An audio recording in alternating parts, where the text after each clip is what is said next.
A graduate student loses his life in a fire, only to awaken inside the body of an otaku. There is just one issue: that otaku happens to be a minor side character from a manga. And the worst part, he never finished reading the entire series. Now, he is trapped inside a school harem story with no clue who ends up winning in the end. His plan? Stay far away from the protagonist and survive life as an ordinary background character. Because of that, he spends an entire year training until he builds the physique of an absolute human fortress. The outcome?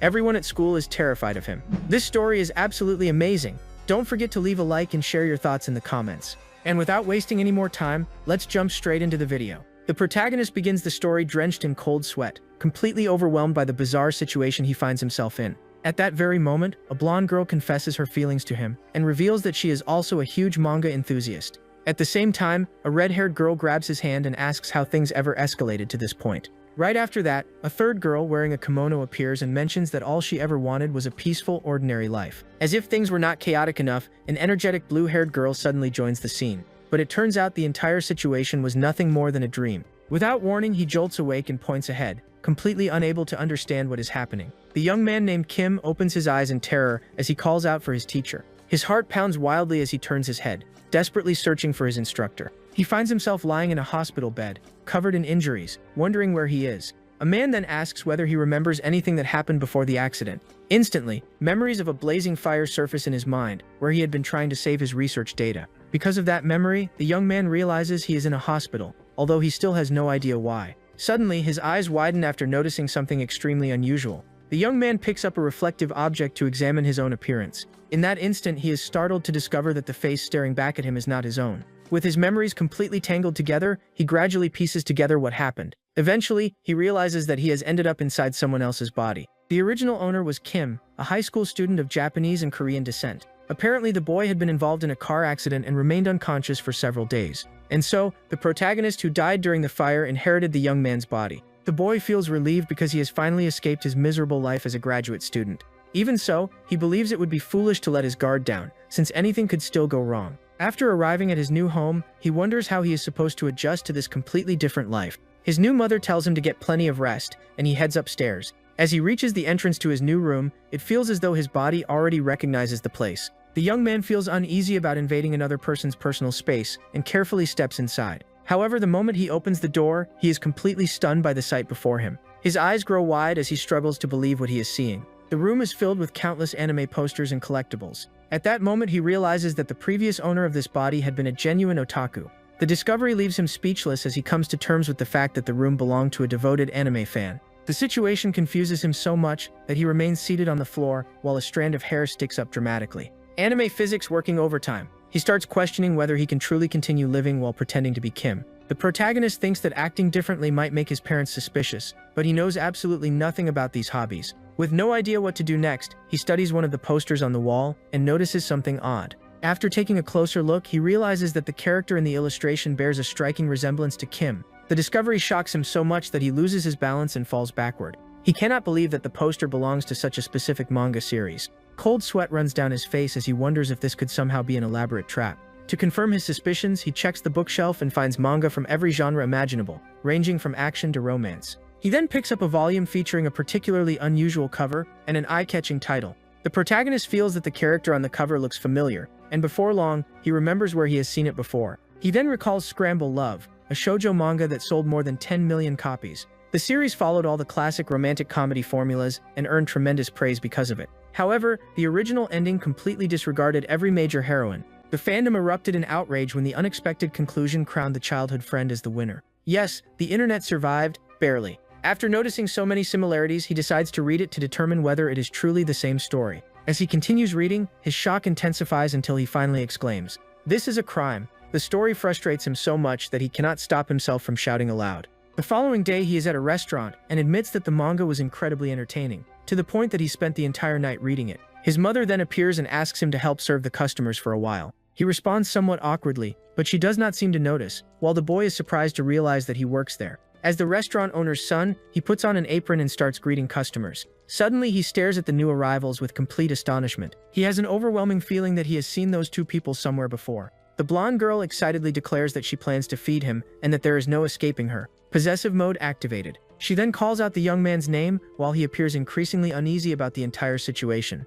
The moment Kim hears that name, he freezes as everything starts falling into place. He then realizes that those two individuals are characters from the manga Scramble Love. Unable to believe it, the protagonist confirms that the boy is Sakamoto Ryuji, the hero of the story. He remains motionless while observing them, realizing that this is not merely a case of possession. With his heart racing, the young man understands that he has become part of the world inside a book. To stop himself from completely losing his sanity, he decides to mentally organize everything that has happened. He remembers that he was once a graduate student, but after the fire, he ended up taking over Kim's body. To make matters even worse, Kim is nothing more than a side character in the manga Scramble Love. Everything happened because of that very manga he spent the entire night binge reading without taking a single break. The problem is that he never actually finished Scramble Love, meaning he has absolutely no advantage in this situation. Even though he is inside a fictional story, everything feels frighteningly real, and the central romance could still unfold exactly as intended. Because of that, he decides that as long as he stays away from Sakamoto Ryuji, the manga's protagonist, everything should be fine. With that strategy in mind, the young man plans to live peacefully as nothing more than a background character.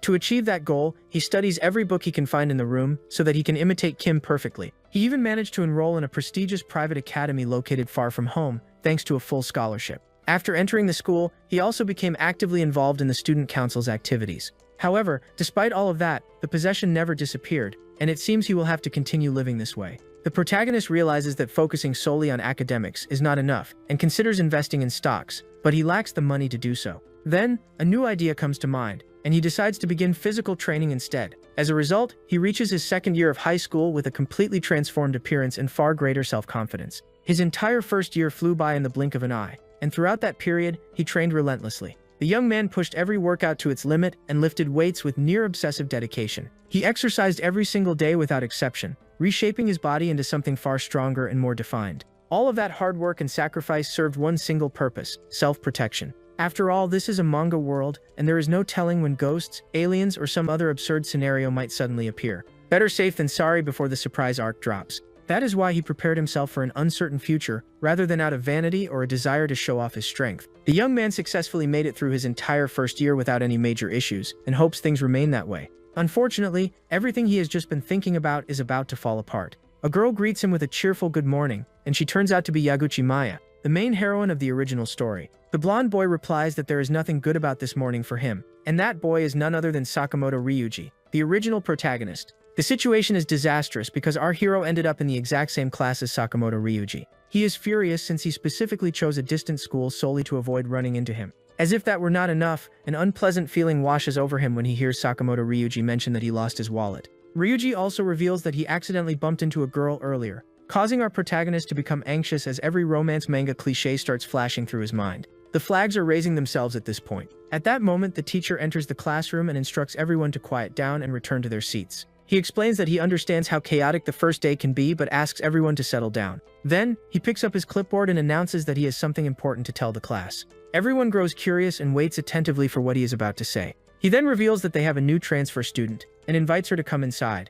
Immediately afterward, a beautiful blonde girl slowly walks into the classroom. The new student steps forward with a radiant smile and boundless energy. The other students are captivated by her beauty, and the teacher quickly calls them out for their reactions. The teacher asks everyone to treat the newcomer kindly and invites her to introduce herself. The girl introduces herself as Kishimoto Rika and mentions that she loves adorable cats and taking long naps. From his seat, the protagonist watches the scene unfold and thinks it was obvious that he would end up in the hero's class. He had already suspected that another heroine from the story would appear as a transfer student. Although he never completed the manga, he knows that Kishimoto Rika ranked first in the popularity polls, and that happened despite the fact that she was not the one who ended up with the protagonist in the story's conclusion. Fandom wars never show mercy. The teacher then points toward an empty desk and tells the new student where she should sit. Naturally, the assigned seat is right beside Sakamoto Ryuji, who does not even appear to be paying attention to the lesson. Suddenly, the blonde young man looks at the girl and recognizes her as the person he ran into earlier that morning. She recognizes him immediately as well and points at him in complete shock. Remembering the earlier incident, the young woman calls him a pervert in front of the entire class. The teacher finds the situation amusing and comments that it is probably a good thing they already know each other. The girl walks toward her desk looking visibly irritated while muttering about her classmate's shameless behavior. She then sits beside him with a look of complete rejection, leaving the young man utterly confused. The young woman turns her face away and lets out a huff, making her displeasure perfectly clear. Sakamoto Ryuji is completely bewildered by the transfer student's attitude, but at that moment, she tosses a wallet onto his desk and asks if it belongs to him. Watching the entire exchange, our protagonist realizes that he will have to endure 2 full years of situations like this. time continues moving forward, and the classes proceed while an awkward atmosphere lingers between the two classmates. A classmate approaches him to borrow the manga magazine he had been reading. He hands it over while thinking that he wants absolutely no unexpected twists, since everything he does is for the sake of his future. He believes that even without finishing the series, he can still predict what comes next, although he also understands that manga rarely follows the most logical path. Because of that, he needs to remain vigilant at all times. That is exactly why he constantly reads the newest magazines to stay updated on current trends and common cliches. Suddenly, Sakamoto Ryuji asks Kishimoto Rika if they can speak in private, causing the atmosphere to grow tense. He explains that he needs to discuss what happened earlier that morning with her. The girl is caught off guard by the request, but eventually agrees to talk with him for a few minutes. Watching from a distance, our protagonist wonders what exactly is happening between the two of them. To avoid attracting suspicion, he announces that he is heading to the restroom, although his true intention is to follow them. With his excuse ready, he steps into the hallway and discreetly tails the main couple. Then, the young man opens the door with a serious expression, determined to uncover the entire truth. His intimidating presence is so overwhelming that he seems to be surrounded by a dark purple aura. Because of this, the other students become frightened upon seeing him and start trembling in fear. Rumors even begin spreading that he is a dangerous delinquent or perhaps a member of some shady organization. The young man thinks that trouble always manages to find him, although his intimidating appearance also makes it easier for him to go unnoticed. Without wasting any time, he hurries to spy on the situation since he has studied countless romantic comedy tropes. However, to verify whether his theories are correct, he needs to observe everything up close and gather information. In his mind, there is only one place within a school where a boy and a girl would go to have a private conversation, and he is absolutely convinced that he knows exactly where that place is. Just as he expected, the pair head toward the back of the school to talk in private. There, Sakamoto Ryuji begins apologizing desperately, insisting that he never had any bad intentions. Hidden among the bushes, our protagonist realizes that this is the classic romantic apology scene. He cannot believe that Sakamoto Ryuji adopted such an embarrassing posture, although he also admits that this is exactly what a protagonist would do. The blonde girl simply watches him with crossed arms and an obviously annoyed expression, yet she struggles to hold back a smile. Soon after, the young woman can no longer contain herself and bursts into laughter, finding the entire situation too amusing. With a playful grin, she comments that he is much more innocent than she initially thought. She then explains that she was never truly angry because she knew perfectly well that everything had been an accident.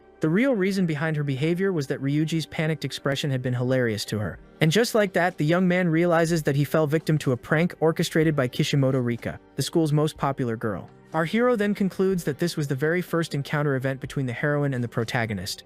After carefully analyzing the situation, he determines that this is the textbook beginning of a romantic comedy. But suddenly, a female voice calls out his name, causing him to turn around to see who it is. A girl carrying a folding fan asks what someone destined to become the future student council secretary is doing there. She immediately accuses him of doing something shameful, such as spying on girls. This young woman is Sanji Kumiko, the student council president and a girl with the classic personality of an arrogant rival. However, he remembers that she is actually a rather tragic character, who ended up serving merely as a competitor within the story. Even so, he cannot allow any of the heroines to get too close to the protagonist. To escape the situation, he quickly picks up a small branch lying on the ground. He then claims that he was examining the branch because he thought it would look nice decorating the student council room. Kumiko stares at him suspiciously and seriously questions such a bizarre explanation. She continues observing him with obvious distrust, clearly unconvinced by such a flimsy excuse. But to everyone's surprise, the young woman gently takes the branch from his hands in a completely unexpected manner. Our protagonist is left somewhat bewildered by her reaction and cannot understand what is happening.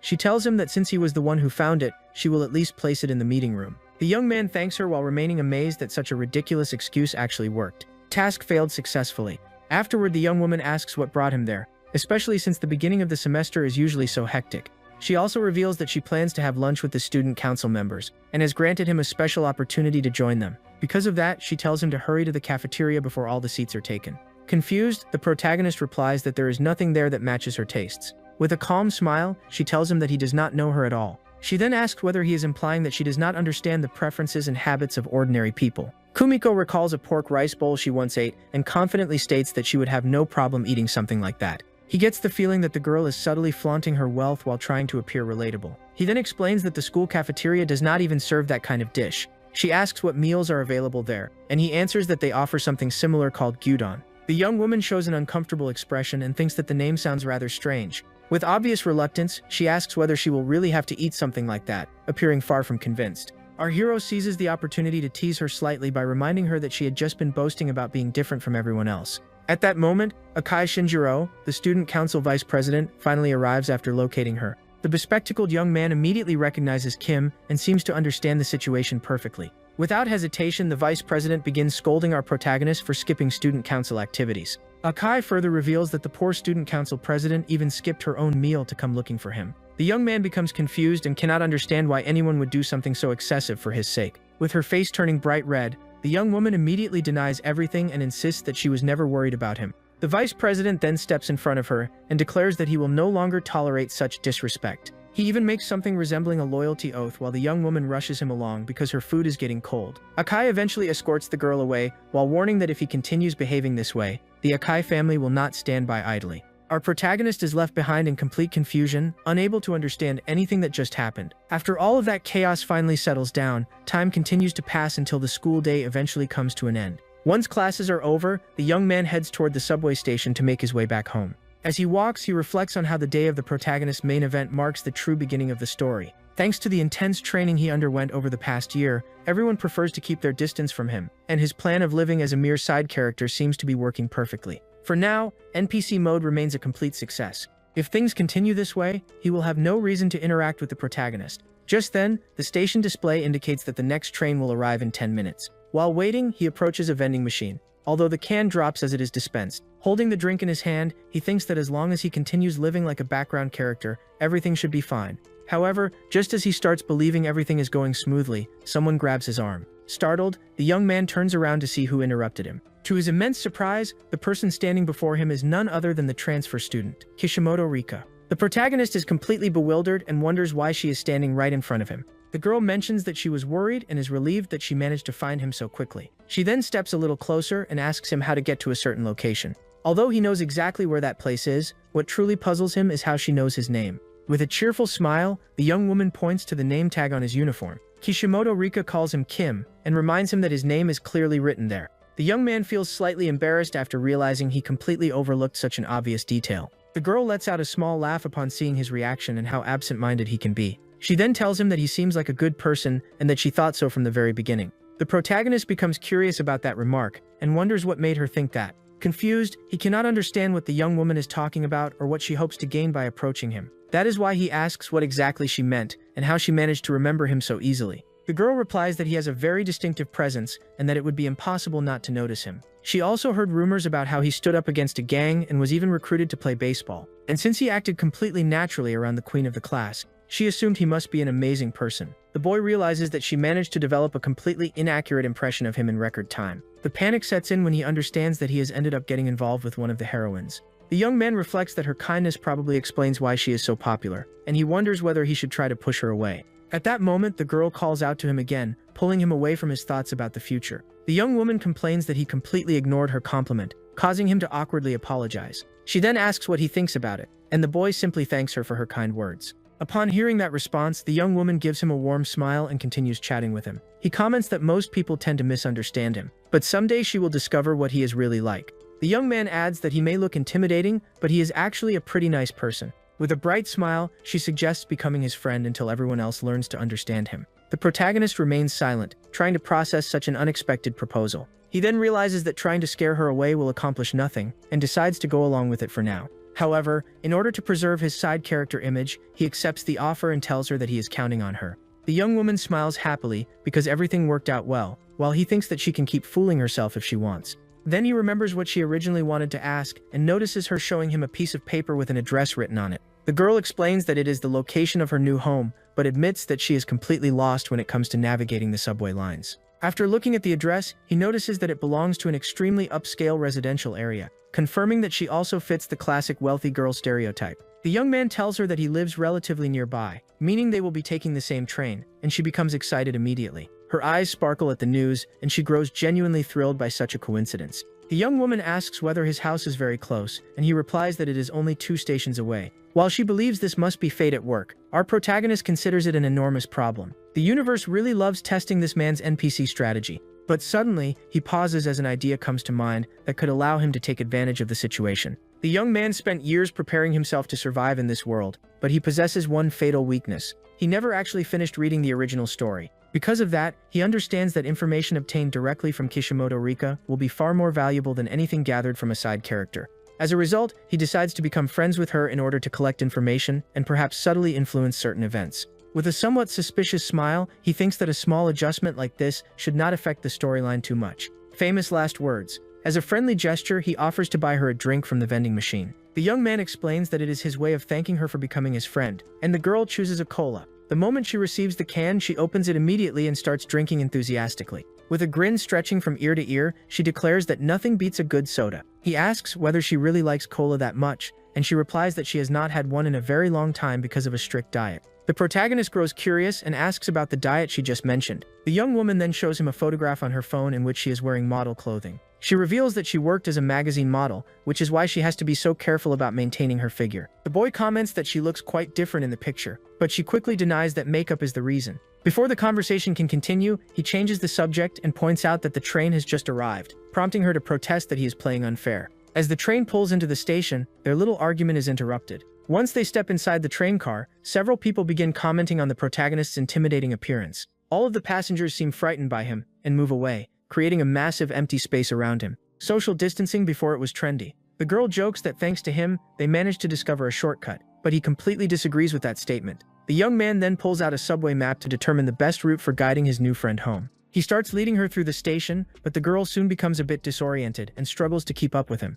Urban navigation clearly isn't one of her hidden talents. When the train finally reaches his station, the young woman asks whether he plans to leave her behind. He explains that this is where he has to get off and that her destination is still 2 stations away. Just before the doors close, the blonde girl calls out his name once again. She waves goodbye and tells him that she will be relying on him tomorrow as well, right before the train doors shut. Standing alone on the platform, he wonders what exactly she meant by tomorrow too. The protagonist remains frozen in place, unable to understand where this entire situation is heading. The following day during lunchtime, the students happily make their way toward the cafeteria. The young man stays outside by himself and realizes that he forgot his lunch at home. Although fortunately, he finds a lunchbox filled with kimbap inside his bag. Picking up his chopsticks, he grabs one of the rolls, ready to finally enjoy his meal. But at that exact moment, someone calls out to him, and he turns around in surprise to see who it is. It turns out to be Kishimoto Rika, who finds him completely alone and seems genuinely concerned. She then asks him, with a sympathetic expression, whether he always eats lunch by himself. He explains that he does it to avoid making others uncomfortable,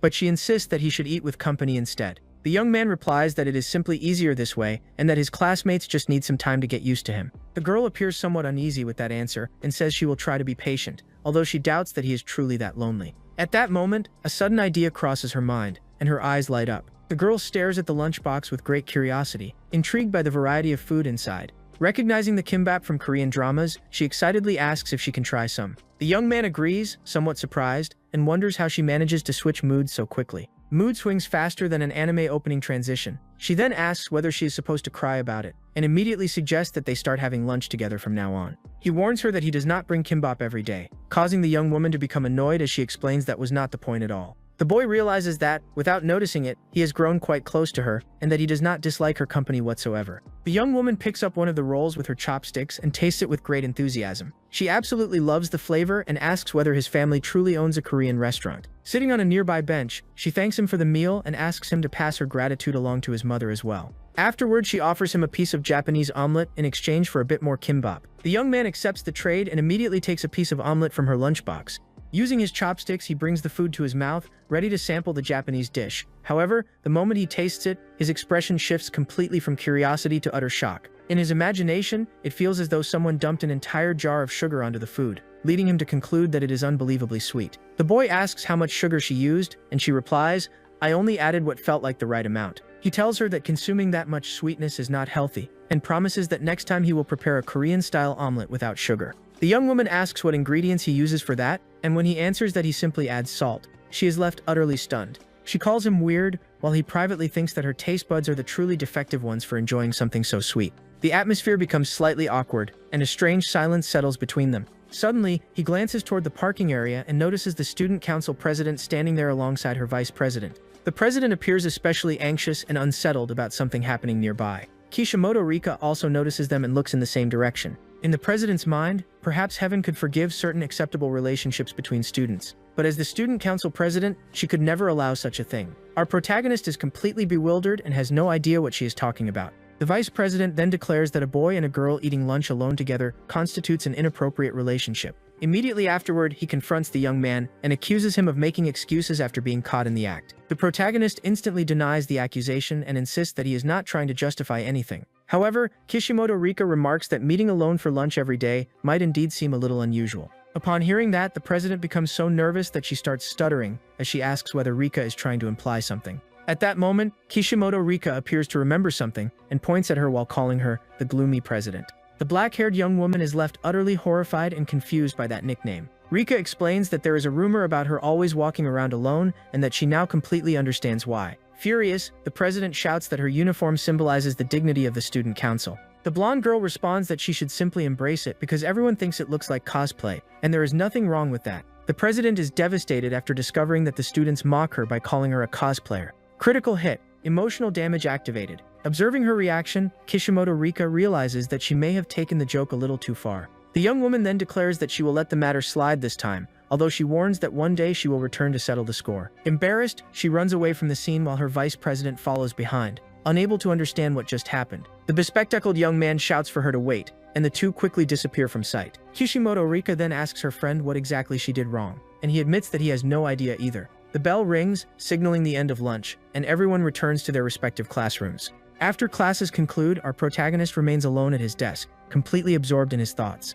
Suddenly, a female voice calls out to him, prompting him to turn around to see who it is. Kishimoto Rika appears with her backpack and asks why he still has not gone home. She notices a student club guidebook resting on his desk, and he explains that he wants to join a club since he now has some free time. The girl then suggests that they visit a few clubs together that very afternoon. It seems that his plan to remain a simple side character keeps running into persistent obstacles. She explains that it is much better to experience the clubs firsthand, and the boy admits that her reasoning makes sense. He eventually agrees to her proposal and says they should get started right away, filling the young woman with excitement. The young man then reveals that he intends to visit every single club in the school, leaving Kishimoto Rika completely stunned. With a somewhat suspicious smile, he explains that he has a very specific reason for doing so. He wants to discover the limits of his physical abilities across different sports disciplines. With that objective in mind, their first destination is the soccer club. There, one of the players unleashes a powerful shot toward the goal, but the ball flies completely off target, prompting the goalkeeper to complain about his terrible aim. At that moment, two troublemakers start mocking them, saying they cannot even score a goal. The club members grow irritated and ask them to stop interfering with practice. One of the delinquents grabs the ball and confidently declares that scoring is incredibly easy. A player immediately responds to him, and the thug arrogantly asks who he thinks he is talking to. Suddenly, the captain of the soccer team appears, causing both troublemakers to flinch. With a stern expression, the captain tells them to clear the field so they can continue practicing. The pair recognizes him as Ryohei, the third-year team captain, and instantly become intimidated. Without wasting any time, they hurriedly apologize and insist that they were just about to leave. One of the players thanks the captain, mentioning that those guys had been causing trouble non-stop. The team leader then asks about the first-year students, and the player replies that none of them seem particularly promising. The captain appears worried because they dream of winning the national championship, but they lack exceptional talent. He believes that one outstanding rookie could completely change the team's fate. Meanwhile, the two troublemakers walk away from the field, still annoyed by what happened. One suggests coming back later to teach them a lesson, but his companion tells him to do it alone if he is so brave. He then mocks his supposed dream of ruling the school and calls him a coward. The other responds that fights are not won through physical strength alone, but also through experience. As they continue arguing, one of them accidentally bumps into someone. Annoyed by the collision, he turns around, ready to complain. However, he freezes upon realizing that the person he bumped into is our protagonist. The young man stares at him with an intimidating gaze and asks whether he would like to repeat what he just said. The two troublemakers recognize him immediately and become paralyzed with fear. Without daring to utter a single word, they run away in complete panic. Screaming desperately, they flee for their lives. Kishimoto Rika and our protagonist remain standing there, unable to comprehend what just happened before their eyes. The other students comment that, as expected, he managed to defeat the bullies using nothing but a single glance. The girl then scolds him, telling him that he cannot keep intimidating everyone. To her, his normal expression alone is already a major problem, leaving him utterly speechless. At that moment, he realizes that becoming an ordinary side character will be far more difficult than he originally imagined. Meanwhile, one of the players organizes the training balls by himself. Suddenly, he glances to the side as if noticing someone's arrival. Just then, the protagonist and his new friend appear near the field. Upon seeing them, the player is completely taken aback. He wonders what Kim is doing there and cannot help feeling intimidated by his presence. The young man places a hand on his teammate's shoulder to reassure him. He then comments that someone like Kim would never be interested in joining the soccer club. The captain recalls the rumors he had heard about Kim, but after seeing him in person, everything suddenly makes sense. He does not look like an ordinary delinquent at all. With that physique, he already possesses the build of a national-level athlete. Thinking that, the team leader decides to recruit him at any cost. Our hero asks whether everything is alright, and the captain apologizes before explaining the admission test. The exam turns out to be remarkably simple. They place a soccer ball on the penalty spot. The challenge is to kick it toward the goal with as much power as possible. Although he only gets a single attempt, the young man thinks that if he only has one chance, he might as well use his full strength. With that decision made, he chooses to take the challenge completely seriously. He prepares to unleash the strongest kick he possibly can. He concentrates all of his energy and adjusts his posture to generate the maximum amount of force. His muscles tighten as he gets ready to unleash monstrous strength measured in hundreds of kilograms. Gym arc paying dividends. Then, he strikes the ball. An intense purple aura seems to erupt around him due to the overwhelming power he releases. His leg moves at incredible speed and connects with the ball with flawless precision. The shot is so devastating that the ball becomes nothing more than a blur impossible to follow with the naked eye. The team members stare at the scene in complete disbelief. The captain exclaims that the kick was absolutely insane and admits that he could not even see the ball at all. As he stares at the empty goal, he struggles to comprehend the unbelievable speed behind that shot. One of the players is left terrified, wondering what on earth he just witnessed. Out on the field, the soccer ball has been completely obliterated. While looking at the remains, our hero begins to wonder if he might have gone a little overboard. Just a little, maybe enough to traumatize the entire club. After giving it some thought, he decides that soccer is definitely not the right choice for him. He then turns to Kishimoto Rika and asks which clubs they should check out next. The young woman immediately becomes excited, while the captain wonders if he truly intends to visit every sports club in the school. The rumor spreads like wildfire, and before long everyone is saying that he is touring the clubs to crush each one of them. The news generates tremendous excitement, and a crowd starts gathering so they do not miss the spectacle. Among the onlookers, a mysterious girl observes the situation and remarks that he has finally begun to make his move. Later, at the basketball club, he shatters the backboard with an overwhelming slam dunk. He then visits the baseball club, where his batting power is so ridiculous that he nearly hits one of the members. At the tennis club, the force behind his swing leaves an enormous mark on the court. Afterward, Kishimoto Rika crosses several more clubs off their list of athletic activities. The girl excitedly celebrates the fact that they managed to visit so many clubs in a single day. The young man then asks how many clubs are still left to explore. With a mischievous smile, she declares that she finally understands exactly what information he wants. Immediately afterward, she puts on a pair of glasses and adopts an overly professional demeanor. She then announces that she will answer using all the knowledge she has gathered about the various clubs. The protagonist is completely bewildered by her performance and has no idea what is happening. The young woman explains that, excluding the clubs they could not visit that day, there are still 3 options remaining. The first is track and field, which helps develop concentration and physical endurance. The second is swimming, which is ideal for improving cardiovascular fitness and strengthening the entire body. The third is kendo, a discipline centered around self-control and mental resilience. With that, she concludes her analysis and states that those are the 3 remaining clubs. He thanks her for the explanation, although he comments that such an extensive report was unnecessary. The young woman then asks where he plans to go next and offers to guide him there. The young man suddenly changes the subject and asks whether she has ever acted before. The question causes her to blush instantly. He remarks that she seems remarkably good at playing different roles, and the young woman nervously attempts to explain herself. She admits that the topic is somewhat embarrassing for her, but eventually confesses that she used to do something quite similar to acting. The protagonist is completely shocked and immediately begins imagining various possibilities. He instantly gets a bad feeling about it. He even considers that this revelation might completely break the conventions of the genre. Although he decides to put the matter aside for now, he concludes that it is better to investigate everything in advance.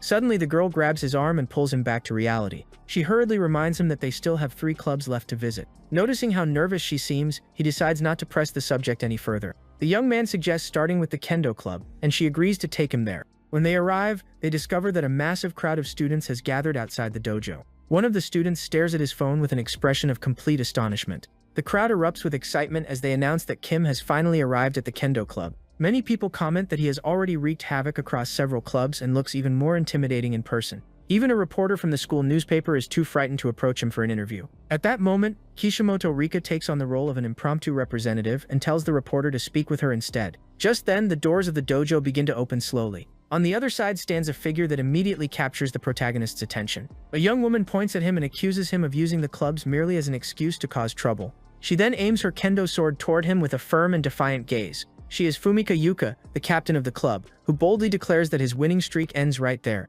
The crowd praises her bravery for confronting him without showing even the slightest fear. The protagonist explains that he is only there because he is interested in the club, and asks her to explain the admission test. The captain seems to appreciate his attitude and comments that he speaks with the maturity of an adult. She then assumes a combat stance and raises her wooden sword. She explains that the match will be decided with a single strike. Fumika Yuka announces that she herself will serve as his opponent and invites him into the dojo. The students become incredibly excited at the prospect of a duel between this supposed human weapon and the club captain. Many of them cheer for the upperclassman, hoping she will defeat him. To them, this is a spectacle that simply cannot be missed. Our hero cannot help but think that everyone is treating him like the final boss of the story. Man accidentally unlocks secret boss status. Suddenly, the captain lets out a powerful shout and demands absolute silence. Her voice carries such authority that every student freezes in fear. She then clarifies that the match will take place strictly between the two of them. She also warns that no one else is permitted to enter the dojo. Fumika Yuka threatens to personally deal with anyone who dares to ignore that rule. After hearing her warning, all the spectators immediately fall silent.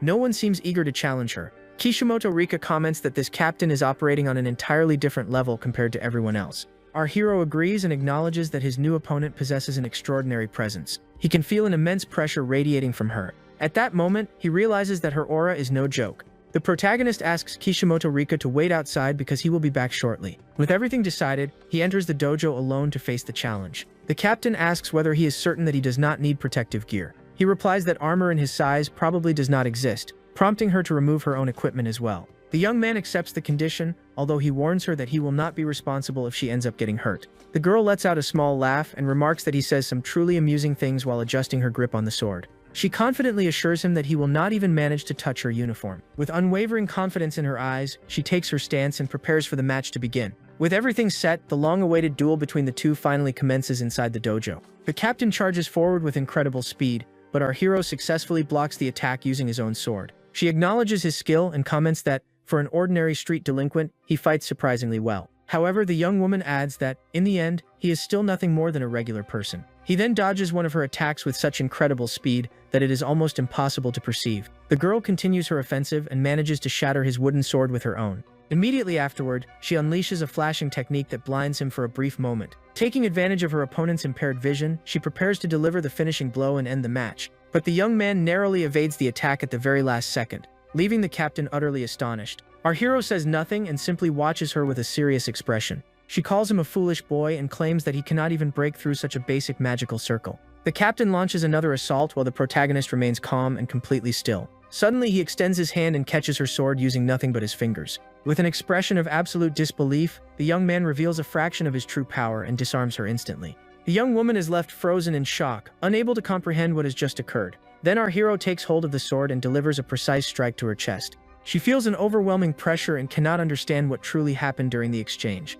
The protagonist begins to wonder whether she had been deliberately holding back throughout the fight. The captain realizes that she underestimated him, and that if the battle continues, she will be the one in danger. With that in mind, she decides to bring the duel to an end with her next attack. Using a secret technique passed down through her clan, Archie rushes forward to unleash her strongest and most decisive move. Our hero remains motionless, awaiting the attack with an almost unsettling composure. He then catches the strike with a single hand, and a brilliant white light erupts at the moment of impact. The young man blocks the technique effortlessly, leaving the captain completely bewildered. No one had ever endured that technique before, and everyone believed overcoming it was impossible. With a smile, she declares that this is where it all ends for him and prepares to strike again. But suddenly she senses something unusual, causing her expression to change entirely. The young woman suffers a mysterious impact and cries out in both pain and surprise. Unable to determine what struck her, she wonders if it was some kind of killing intent manifested as an aura. The captain collapses to the ground in complete defeat, unable to understand what has just happened. In her hand are the shattered remains of her wooden sword, now broken clean in half. She then realizes that it was not an aura at all, but rather a physical attack backed by extraordinary force. The protagonist stands before her with his shirt torn apart and his muscles fully exposed. The following morning, the students in the classroom discuss everything that transpired the previous day. The rumor spreading throughout the school claims that the kendo club suffered a devastating defeat and that its captain ended up hospitalized. Everyone believes that he did all of this to take over the school and establish himself as its supreme ruler. Student imagination truly operates at maximum capacity. The young man thinks that yesterday's chaos only served to fuel the rumors even further. He also notices that Sakamoto Ryuji's behavior remains exactly the same, and that he acts as though nothing unusual happened. Our hero feels relieved by this, believing that everything will be fine as long as everyone continues living their own lives. Suddenly, a hand lands on the original protagonist's shoulder. A red-haired girl calls out his name, causing everyone present to turn their attention toward them. Immediately afterward, she loudly orders him to step outside the classroom without making any excuses. The students look confused and recognize her as Tojo Karen, a member of the kendo club. Sakamoto Ryuji asks why she is looking for him and what exactly she wants. The young woman accuses him of assaulting a first-year student from the kendo club and confronts him directly. He insists that this is all a huge misunderstanding, but the girl refuses to believe a single word. At that moment, another student rises from her seat and asks the red-haired girl to wait a moment. The kendo club member asks who she is, and the young woman decides to respond to the accusation herself. She explains that several members of the club forcibly dragged her into an alleyway. It was at that exact moment that Sakamoto Ryuji appeared and rescued her from those troublesome individuals. The green-haired girl asks with obvious frustration whether she still believes that everything was his fault. Upon hearing this, the other young woman realizes that Sakamoto Ryuji was not responsible for the incident. She begins reflecting on the situation and understands that the true culprits were members of her own club. But suddenly, the girl's expression changes, and she points directly at the blonde young man. With her face completely flushed, she asks him to become her boyfriend, and promises to make him the happiest man in the world. The original protagonist becomes entirely speechless and frozen by such an unexpected confession. The other young woman is equally confused and cannot understand what is happening at all. Sakamoto Ryuji remains stunned as the red-haired girl moves increasingly closer to him. Our hero watches the scene unfold and thinks that this confession attack is unbelievably devastating. Emotional critical hit. There was absolutely no defense against that. Riko observes everything with sparkling eyes and lets out a small cry of excitement. He then exclaims that Tojo Karen is incredibly cool and completely admires her bravery. The red-haired girl's confession quickly becomes the main topic of discussion, and everyone starts speculating about what will happen next. One student places his bet on Akushi, claiming that she is kind and has an impressive physique. But another classmate disagrees and says, the tough girl who turns into an obedient pet is obviously the best. Here's the adapted text following all the requested rules. Our hero watches everything unfold from a distance and thinks people are still way too excited about what happened. He reflects that if the girl managed to gather enough courage to confess, then she must have chosen the perfect timing. Suddenly, Kishimoto Rika calls out Ryuji's name, leaving the young man slightly puzzled. She then asks him directly who he believes Sakamoto Ryuji will eventually end up dating. The boy replies that he honestly has no idea, and the girl complains that his answer is way too boring. Even so, deep down he knows that in the original story, the protagonist was destined to end up with his childhood friend. Out of nowhere, Kishimoto Rika cuts him off and confidently declares that she already knows who the protagonist will date. The blonde girl reveals that, according to the manga, Sakamoto Ryuji ends up in a relationship with the red-haired Tojo. But she has one condition. She wants to be the only person allowed to give romantic advice to her new friend. He asks whether she is truly that certain, and the girl proudly claims to be an expert when it comes to love. Kishimoto Rika insists that people line up just to receive her advice, while he quietly thinks she has an incredibly inflated sense of confidence. The young woman gets annoyed and insists she knows exactly how talented she is, though the protagonist still wonders where all that self-assurance comes from. With an adorable expression, she asks him to pay more attention to her instead of focusing so much on everyone else. The following day, the sun shines brightly as another school day begins. As he arrives at the classroom, our hero pushes open the door and steps inside. With a serious look on his face, he scans the room while appearing slightly uneasy. He soon notices Tojo sitting by herself and is surprised to see her there. A classmate greets him, prompting the young man to ask why Tojo is in their classroom. His friend explains that she spent the entire weekend persistently trying to apologize to Sakamoto Ryuji. The protagonist remarks that inviting him out for lunch is practically the same as asking him on a date, and his friend agrees. Afterward, the boy asks whether he has heard the rumor claiming that she is the daughter of someone extremely important. His classmate then reveals that Tojo Karen is the daughter of the leader of the infamous Doikai group. Our hero realizes that it is essentially an underground organization, and his friend confirms that it is basically the mafia. The young man comments that it sounds completely insane, but his companion notices that he does not seem all that shocked. His friend adds that even if the rumor is true, it changes absolutely nothing for ordinary students like them. He jokingly says he should start calling him boss from now on, though our hero finds the idea rather strange. The protagonist concludes that in a manga world, having the daughter of a criminal leader around is not all that unbelievable. Suddenly, Tojo appears once again and stubbornly insists that Sakamoto Ryuji accept her apology. At that moment, the original hero's childhood friend steps in and tells her to stop pushing the issue. The red-haired girl becomes furious and yells that the matter has absolutely nothing to do with her. Meanwhile, other students complain about their terrible luck in romance, causing the young man to wonder whether this situation should actually be considered fortunate. Tojo's relentless pursuit continues, and she even barges into the classroom demanding an answer regarding their date. She refuses to give up and goes as far as tracking him down in the locker room just to get a response. Later, in the hallway, she corners him and firmly declares that he will be having a meal with her that weekend. After enduring her persistence for so long, Sakamoto Ryuji finally begs her to leave him alone. During lunch, Kishimoto Rika asks our hero what his plans are for Golden Week. He answers that he intends to help out at his family's restaurant, and she praises him for being such a responsible son. The young woman then unexpectedly invites him to visit her house, leaving him genuinely surprised. She explains that she knows how much he enjoys manga and mentions that she has an enormous collection they can read together.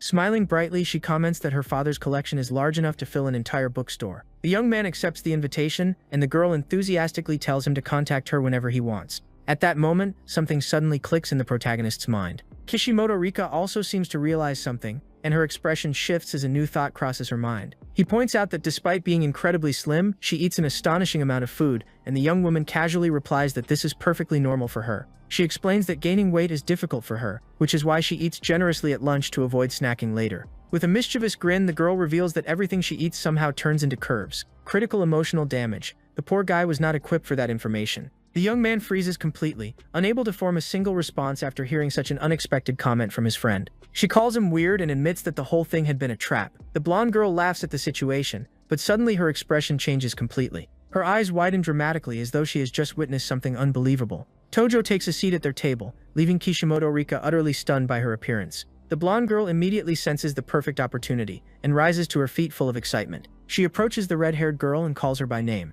The redhead asks who she is, and the blonde introduces herself as Kishimoto Rika. She then remarks that Tojo appears to be dealing with a problem and offers to help solve it. The red-haired girl becomes incredibly nervous and starts stammering without knowing how to respond. Eventually, she admits that she has heard rumors about Kishimoto Rika being exceptionally skilled at giving romantic advice. Tojo asks how she figured out what her problem was, and Kishimoto Rika replies that she constantly sees her chasing after Sakamoto Ryuji. The girl instantly blushes, grabs Kishimoto Rika, and orders her to be quiet, while our hero is startled by the scene unfolding before him. The blonde comments that the timing is perfect because she had actually wanted to speak with Tojo herself. The red-haired girl blushes even harder and concludes that the other girl must also be seeking love advice. After classes end, our hero walks home while thinking that Kishimoto Rika is having way too much fun with all of this. Professional Matchmaker DLC unlocked. Later that day, the blonde girl arranges a meeting for the following day, and the redhead agrees without any hesitation. He recalls that in the original storyline, the two of them were nothing more than rivals, making their current behavior feel incredibly unusual.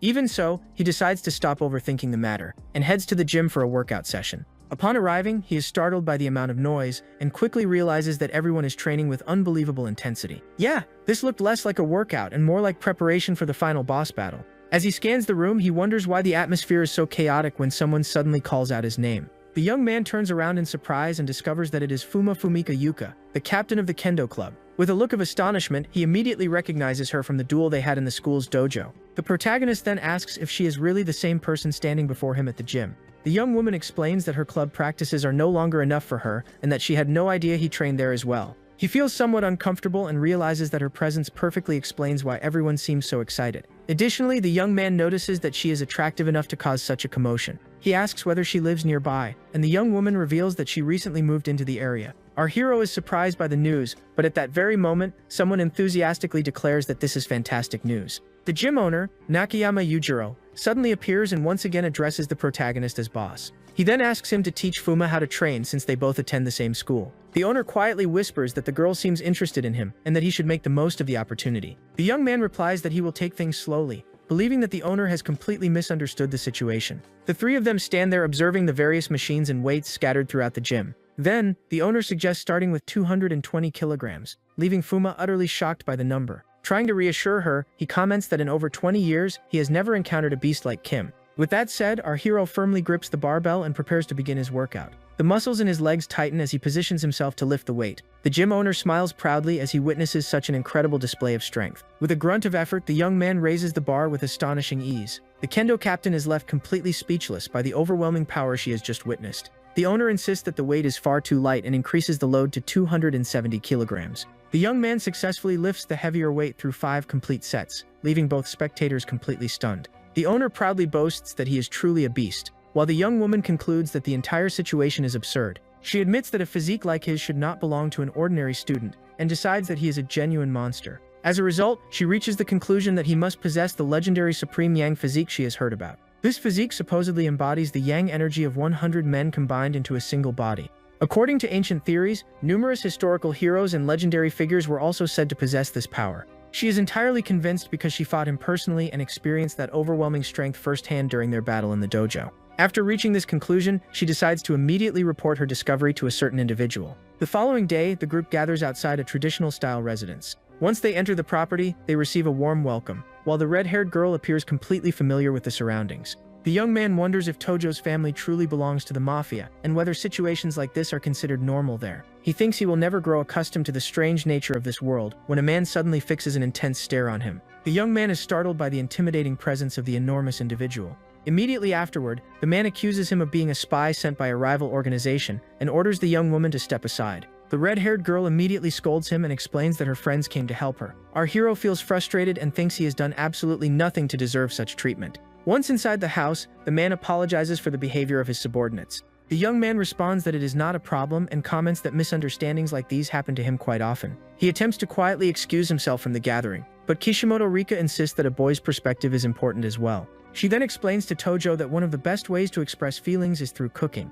The blonde confidently proclaims herself a love expert, while our hero experiences overwhelming secondhand embarrassment. Emotional damage level, critical. With excitement, she asks whether everyone is ready to start cooking, and the group agrees. Time passes quickly as they enjoy the entertaining cooking session together. With her face completely flushed, the red-haired girl finally announces that she has finished preparing her dish. Proudly, she presents the first lunchbox she has ever made, and Kishimoto Reka praises her hard work. In a brief flashback to the cooking lesson, our hero had warned her to be careful with the fire, but the food still ended up burnt, making him think that lunchbox resembled a weapon of mass destruction. Feeling hungry, he offers to cook something himself, surprising both girls. With complete confidence, the protagonist tells them to leave everything to him. He then begins cooking, and a massive burst of flames erupts from the pan, showcasing his impressive skills. The two girls watch with wide eyes as they witness their friend's culinary talent. Within just a few minutes, he finishes the dish and announces that the meal is ready. The young women taste the food and are amazed by how delicious it is. Kishimoto Rika asks when he learned to cook so well, and the young man explains that he started during his first year. He shares that his mother used to wake up before dawn every day to prepare meals, but he felt guilty watching her do so. Because of that, he decided to teach himself how to cook, and Kishimoto Rika is deeply moved after hearing the story. He then asks who prepares her lunches, and the young woman replies that her mother does, giving him the perfect opportunity to tease her a little. Suddenly, the blonde remembers that she has something she wants to give Tojo, leaving the other girl confused. She then hands her a gift and explains that she bought makeup especially for her new friend.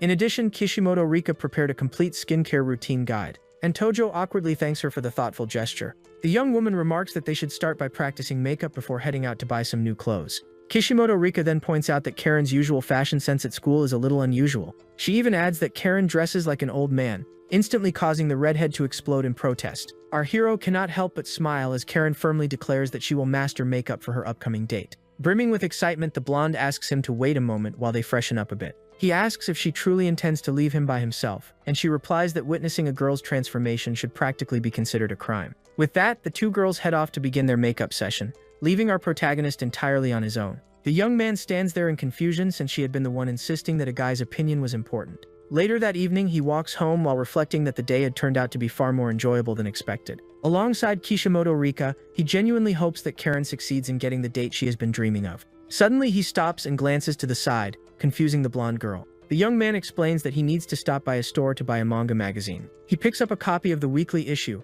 its cover decorated with vibrant and eye-catching colors. The girl asks if he buys that magazine every week and mentions that her father is also a huge manga fan. He asks whether she reads it as well, and she responds with an oddly nervous question about whether that makes her a good person. With flushed cheeks, she begins acting uneasy, and the young man reassures her that she is indeed a good person. He explains that she worked incredibly hard to help Karen, and that anyone capable of doing that deserves recognition. Hearing his praise, the girl becomes thoroughly embarrassed and turns away, her face turning bright red. The protagonist cannot understand why she reacted that way, while she seems to grow increasingly flustered. The girl comments that it is getting late, and hurriedly leaves the store to head home. Left standing alone, the young man wonders what happened, and eventually concludes that she probably had an urgent need to use the restroom. A highly questionable theory, but it is the best explanation he can come up with. The following morning, beneath clear skies, another school day begins. In the hallways, students whisper among themselves as they stare in amazement at someone who has just appeared. Sporting a completely refreshed appearance, Karen walks through the corridor while everyone comments on how adorable she looks.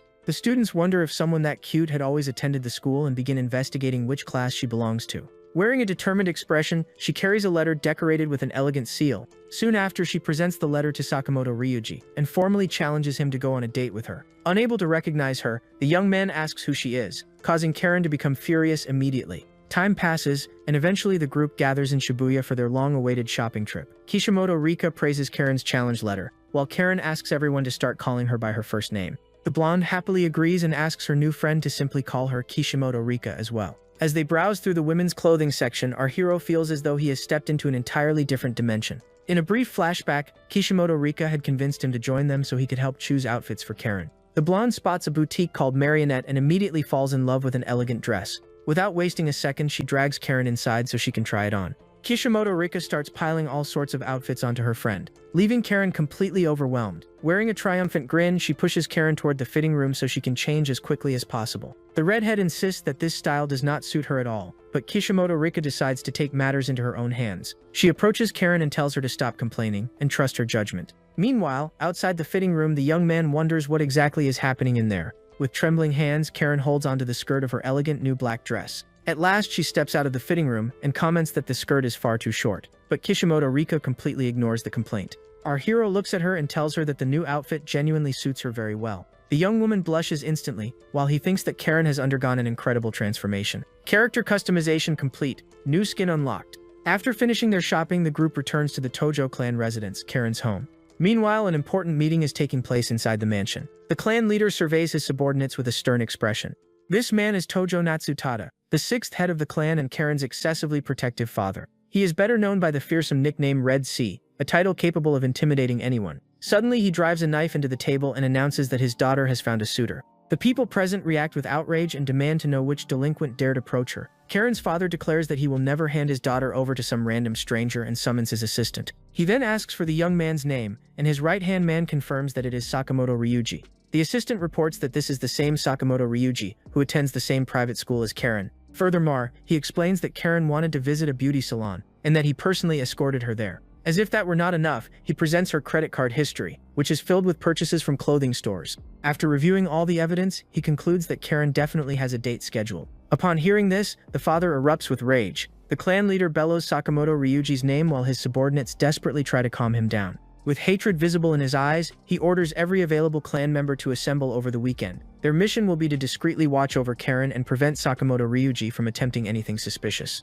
Everyone in the clan's upper ranks agrees to participate in the operation to protect the young woman. Meanwhile, the group relaxes at a cafe after their exhausting shopping adventure. Kishimoto Rika complains that she is completely drained from all the walking they did. She claims that she does not even have enough energy left to chew, although our hero notices that she continues eating without any issues. Karen sincerely thanks them for all the help they have given her, and Kishimoto Rika replies that it was nothing because they are great friends. The redhead remarks that thanks to her, the shopping trip turned out to be genuinely enjoyable. After saying that, she begins looking at the protagonist from a completely different perspective. The young woman asks whether the hamburger is enough and offers to buy him something else as well. She insists because she believes all the help she received was worth far more than just that meal. Deep down, she recalls that she initially thought he looked like a delinquent, but now she sees him in an entirely different light. The young man asks why she is staring at him so intently, and Kishimoto Rika jokingly says that he has ketchup on his face. The redhead completely falls for the prank, and the blonde asks whether she has already decided where to go for the date. Karen replies that she plans to visit a cafe and then watch a movie, but her friend claims to have a much better idea.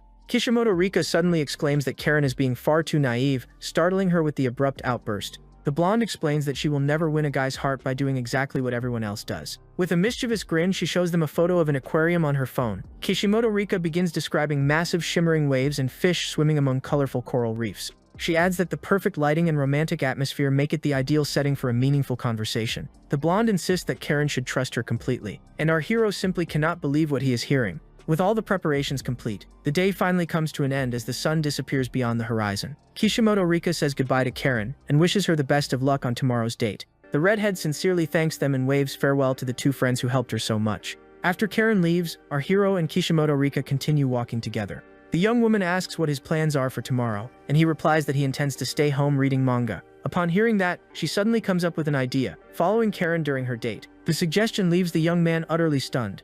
Kishimoto Rika insists that they have a responsibility to make sure their friend is happy, eventually persuading him to agree. The girl excitedly celebrates their newly formed partnership, and thus the rather unusual espionage team of Kishimoto Rika and our hero is born. The next morning, the sun rises once again, marking the arrival of the long-awaited date day. In one corner of the city, two girls stare ahead with expressions of surprise. One of them is Sakamoto Ryuji's childhood friend, who appears especially shocked by something. Not far away, Karen's father also appears, his intimidating aura frightening even a nearby child. While his subordinates prepare to monitor his beloved daughter's first date, Karen nervously waits while clutching a gift wrapped in purple paper. Soon afterward, Sakamoto Ryuji arrives, greeting her with a wave and calling her by her family name, Tojo. With a gentle smile, he apologizes for being late and asks whether she has been waiting long. Blushing, the young woman answers that she has only just arrived and that it is not a problem at all. An awkward silence settles between them, and Sakamoto Ryuji struggles to keep the conversation going. The young man then compliments her casual outfit, catching her completely off guard. After shyly thanking him, the two begin walking together on their long-awaited date. She suggests getting something to drink while planning out the rest of their day, and he readily agrees. The young man offers to carry her gift while someone watches them from a distance. Hidden inside a well-concealed alleyway, our hero and Kishimoto Rika discreetly spy on the couple. The protagonist quickens his pace to keep up with them, while Kishimoto Rika rushes after him to avoid being left behind. Meanwhile, the couple heads toward a popular cafe, looking genuinely excited. From afar, Karen's father observes the entire scene with an expression filled with hatred and disapproval. Suddenly, he explodes with anger upon realizing that the boy made his daughter wait for a full 5 minutes. To him, that was already an unforgivable offense. One of his subordinates warns him that civilians are beginning to stare at them suspiciously, leaving the clan leader surprised. The assistant explains that 9 people tailing a couple attracts far too much attention and suggests splitting into pairs. The boss accepts the proposal and orders everyone to operate in teams of 2 from that point onward. Meanwhile, inside the cafe, the atmosphere between the two young people feels calm and surprisingly romantic. For dessert, they are served an enormous and delicious strawberry parfait. Kishimoto Rika becomes incredibly excited at the sight of it, while our hero seriously doubts she can finish it. The young woman teases him by asking if he would not even be capable of finishing a single parfait. However, our hero senses that something is off and starts carefully observing the other customers. He points out that the place is packed with middle-aged men who look highly suspicious. He soon begins suspecting that every one of them is somehow connected to the Tojo family. His attention eventually settles on one specific individual, Karen's overprotective father. He thinks the wig the man is wearing looks ridiculous, although he also notices the strong resemblance to Karen. Right then, he overhears Karen and Sakamoto Ryuji talking about the dolphins at the city's aquarium. The couple agrees that the dolphins will be the very first thing they visit upon arriving there. With a radiant smile, the young woman remarks, "Today is going to be amazing." Our hero grows tense, thinking that with so many spies following them, this date will not have an easy time succeeding. After finishing dessert, the pair head to Shibuya Station to catch the next train. Inside the overcrowded train car, Karen eventually falls asleep on Sakamoto Ryuji's shoulder due to exhaustion. Meanwhile, our hero shields Kishimoto Rika from the pushing crowd as the train doors begin to close. The young woman is startled by the pressure of the packed passengers, while others complain about the lack of space. She thinks she is far too close to Ryu and never expected the train to be this crowded. Personal space has officially left the chat. The young man immediately notices how uncomfortable she feels. He tells her to endure it just a little longer, and she shyly agrees. When the doors finally open, the surge of passengers nearly sweeps Kishimoto Rika away amid the chaos. Worried about losing sight of the couple, he asks her to hold his hand so they do not get separated. Holding her hand firmly, he guides her through the crowd until they manage to get off the train without any trouble. After surviving all that chaos, they finally arrive at Ikebukuro Station. Both of them are exhausted, but at least they made it out in one piece. Only then do they realize that they are still holding hands. Kishimoto Rika points out their intertwined fingers, and the young man awkwardly apologizes. As he prepares to let go of her hand, ready to step away, the girl makes a completely unexpected request. With a gentle smile, she tells him that next time she would like him to hold her hand a little more carefully. Our hero immediately becomes flustered and starts wondering what exactly she meant by that comment. Suddenly, the traffic light turns red, causing them to lose sight of the couple across the street. He tries to reassure her, reminding her that since the aquarium is their final destination, they can simply head there directly. Once they arrive, they are greeted by an enormous crowd, prompting the subordinates to complain. No one had anticipated such a massive turnout on a weekend morning, leaving them completely overwhelmed. The young man notices the clan members and realizes he must avoid being recognized at all costs. Because of that, he hides together with Kishimoto Rika to avoid attracting the organization's attention. From a distance, Karen's father spots him and becomes suspicious of the hooded figure. The assistant recognizes Kim and also identifies the girl accompanying him. In a brief recollection, he remembers how both of them helped Karen prepare for her date. Armed with that information, the clan leader concludes that they are there to support his daughter rather than ruin the occasion. He then decides to follow Karen's friends instead of interfering with the date himself. Without delay, he gathers his men and begins tailing our hero and Rika closely. Meanwhile, inside the aquarium, the couple is captivated by the beauty surrounding them. Sakamoto Ryuji invites her further inside, and Karen becomes thrilled while admiring the fish.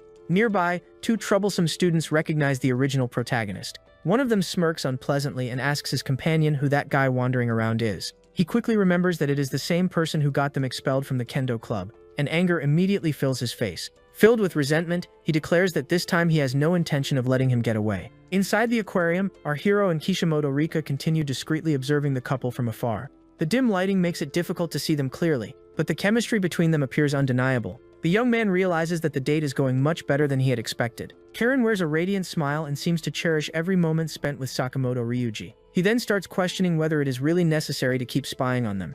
After exploring the aquarium, the couple heads to Minami Ikebukuro Park for a picnic. Kishimoto Rika has prepared a genuine feast filled with delicious-looking kimbap and inari sushi. Our hero is surprised by the enormous amount of food, while the young woman appears more excited than ever. She then comments that they can now enjoy their meal while continuing to monitor the couple. Sakamoto Ryuji remarks that the aquarium visit was incredibly enjoyable, and Karen happily agrees as she recalls the fish they saw.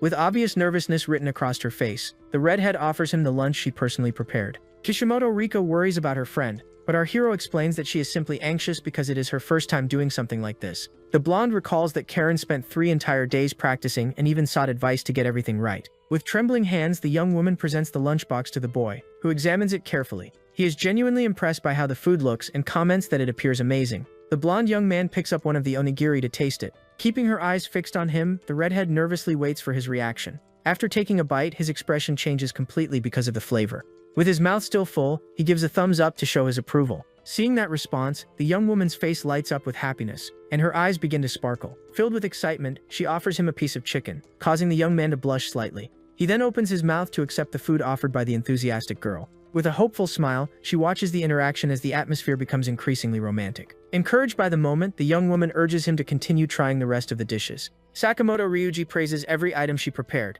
and Karen is overjoyed that he enjoys everything. Watching from afar, our hero tells Kishimoto Rika that she should start eating as well, and she agrees. Meanwhile, Sakamoto Ryuji offers Karen some of his own onigiri. He explains that he is full for now but plans to keep tasting her food later. With her face completely red, the young woman realizes that this truly feels like a real date. Kishimoto Rika comments that the two seem to get along incredibly well, and he agrees with her observation. However, the blonde feels that something is off because everything is going far too perfectly. With a dreamy expression, she mentions that she would love to experience a date like this someday. Our hero takes the opportunity to tease her a little about her self-proclaimed status as a love expert. The blonde then admits that she has never actually been on a date and that everything she knows comes from reading manga. Truly the most reliable source possible. Or maybe not. When the picnic comes to an end, the couple begins packing up their belongings to leave. Our hero says that he intends to continue watching over them a little longer, but she insists that they have already done enough for their friends. The young man completely ignores that excuse, causing the girl to become irritated. With a calm smile, he simply watches the couple, who seem to be sharing an excellent connection.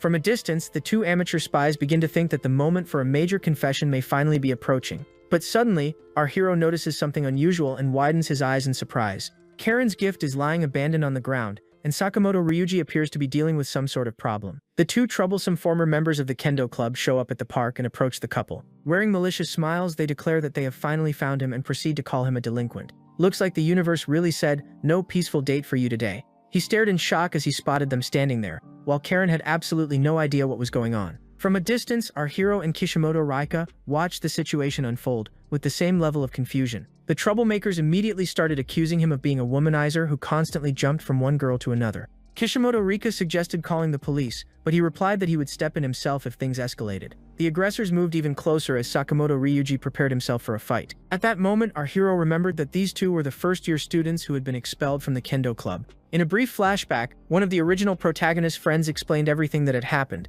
Those two had been kicked out of the club, and despite being outnumbered, Sakamoto Ryuji had managed to defeat them. Still bitter over what happened, they complained that they could no longer see the captain, immediately irritating Karen. She called them idiots and pointed out that they still failed to understand why they had been expelled in the first place. The pair instantly recognized her and began mocking her new appearance and outfit. With smug grins, one of them asked whether she was really dating a loser like him. They continued ridiculing her, claiming she was way out of his league and should just stay at home. Sakamoto Ryuji yelled at them to shut up and stepped in front of Karen to protect her, but the delinquents revealed they had not come alone and had brought backup. One of them called for his older brother, causing Sakamoto Ryuji to immediately become cautious. Soon after, a muscular blonde man arrived and introduced himself as the older brother. They identified him as Hayashi, a legendary figure from Kitayama, who according to rumors was still active. Sakamoto Ryuji urgently told Karen to run away, but she refused to leave him behind. The delinquent grew irritated by their behavior and ordered them to stop acting like heroes. With a swift motion, he grabbed Karen by the wrist and pulled her toward him. He then suggested they go have fun together, and told her to forget about that useless guy.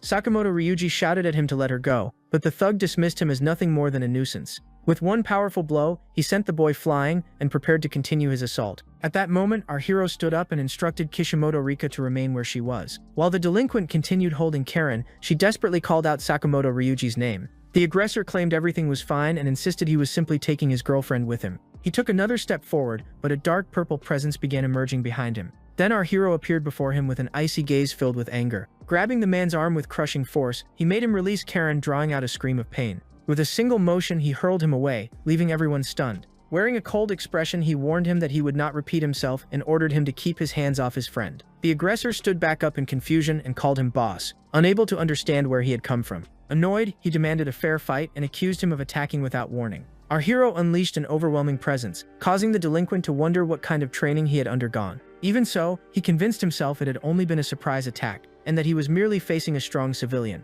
Meanwhile, Karen's father observed everything from afar and wondered whether he should intervene. He remembered how he had lost track of the couple and started panicking. Just moments ago, they had been having lunch in the park, and suddenly they had vanished. His assistant eventually located them and pointed toward their position in the middle of the park. The clan leader saw his daughter being grabbed and prepared to take action. Rage consumed him at the sight of someone daring to lay a hand on his beloved Karen. One of his subordinates asked if he should bring the tools, but the boss ordered him to wait. The clan head insisted they did not need to interfere in a fight between youngsters, and continued watching. Standing behind everyone, our hero released an intense dark purple aura that intimidated all the troublemakers. Karen's father felt a suffocating pressure as the atmosphere became unbelievably heavy. Suddenly, he remembered experiencing that exact sensation once before. That presence reminded him of Ivan, the feared Russian mafia leader known as the Destroyer.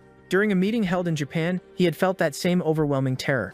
To him, it was the presence of a true monster capable of striking fear into anyone. Because of that, he found it impossible to believe such an aura could come from an ordinary student. Our hero decided he would no longer follow the original storyline, and would protect his friends in his own way. After making that decision, he prepared to deal with the trash standing before him. He then instructed Tojo to take Sakamoto Ryuji away and leave the rest to him. The young woman tried to object, but he interrupted her and assured her that he would not lose to people like them. The delinquent grew furious at being ignored, and decided to fight with everything he had. Charging forward, he threw a punch, but our hero remained calm and motionless. He followed up with a barrage of strikes, yet not a single one landed.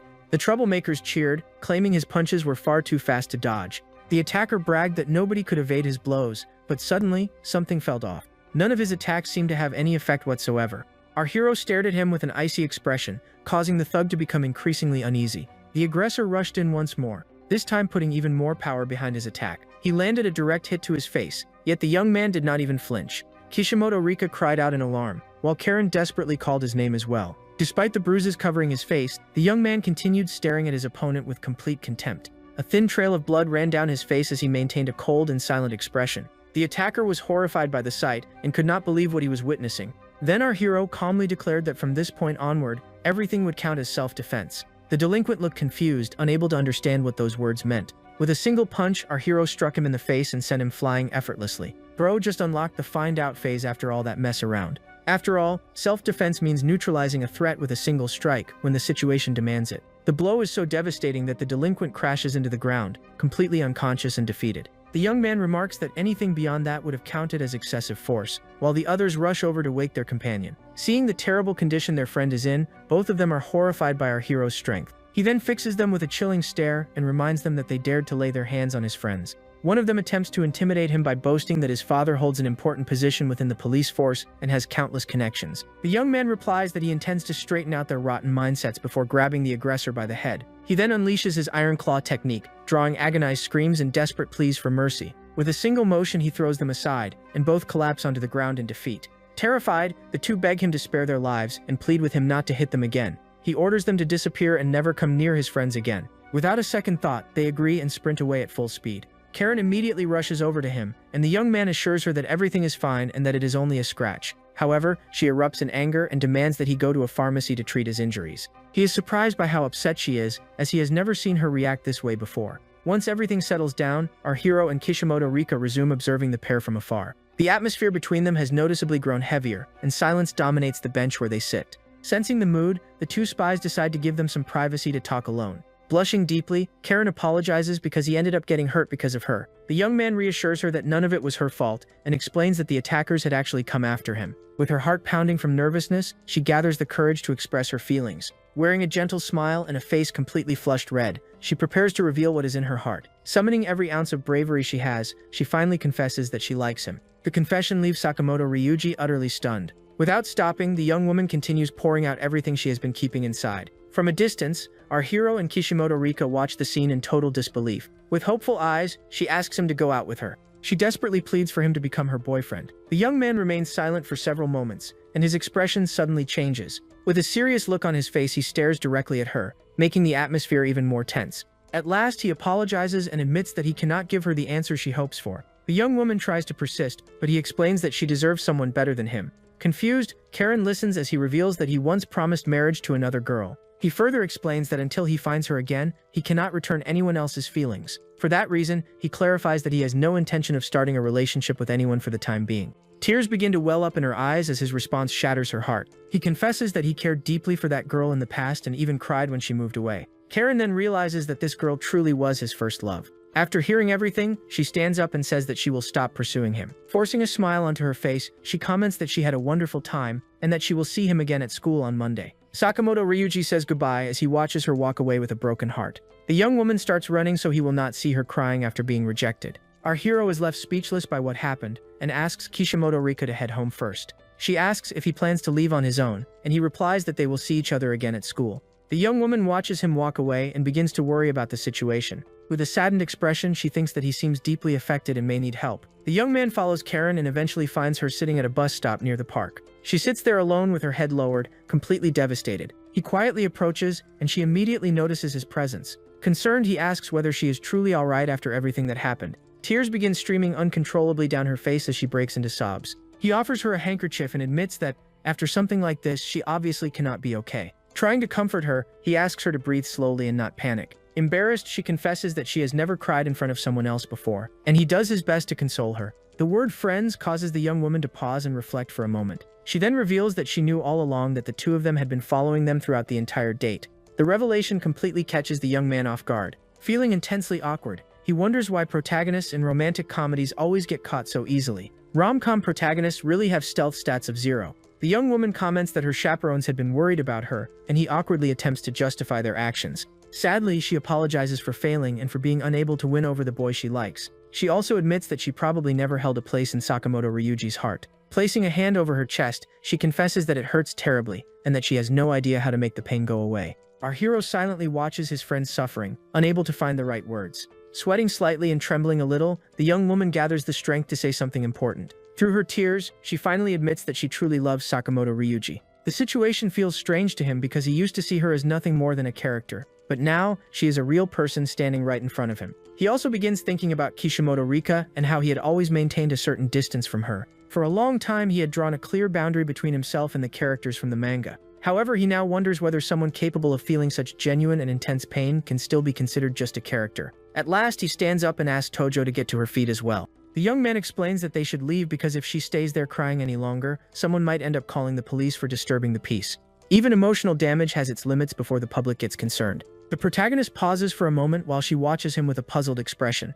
With tears still lingering in the corners of her eyes, she seems to understand what he is trying to tell her. The young woman gives him a playful wink and he remarks that a smile suits her much better. Then, to her surprise, the boy removes his jacket, leaving her confused by the unexpected gesture. He hands it over to her and asks where she wants to go next. With a carefree grin, he suggests heading to a karaoke place, completely catching her off guard. He explains that he plans to sing at the top of his lungs to finally drive away all the bad luck that's piled up. After saying that, he grabs her hand and starts pulling her along while she half-heartedly tries to resist. The girl quietly comments that he always makes the most unpredictable choices. Our hero realizes that both she and Kishimoto Rika are just like him, real people with genuine emotions. With a faint smile, he looks at her and understands how sincere her feelings truly are. She smiles back at him, and when she closes her eyes, she appears far calmer and happier. From a distance, one of the subordinates wipes the sweat from his forehead, relieved by how everything turned out. The others are also grateful that Karen has someone like Kim by her side. One of them remarks that in a harsh world like this, young people like him are genuinely rare.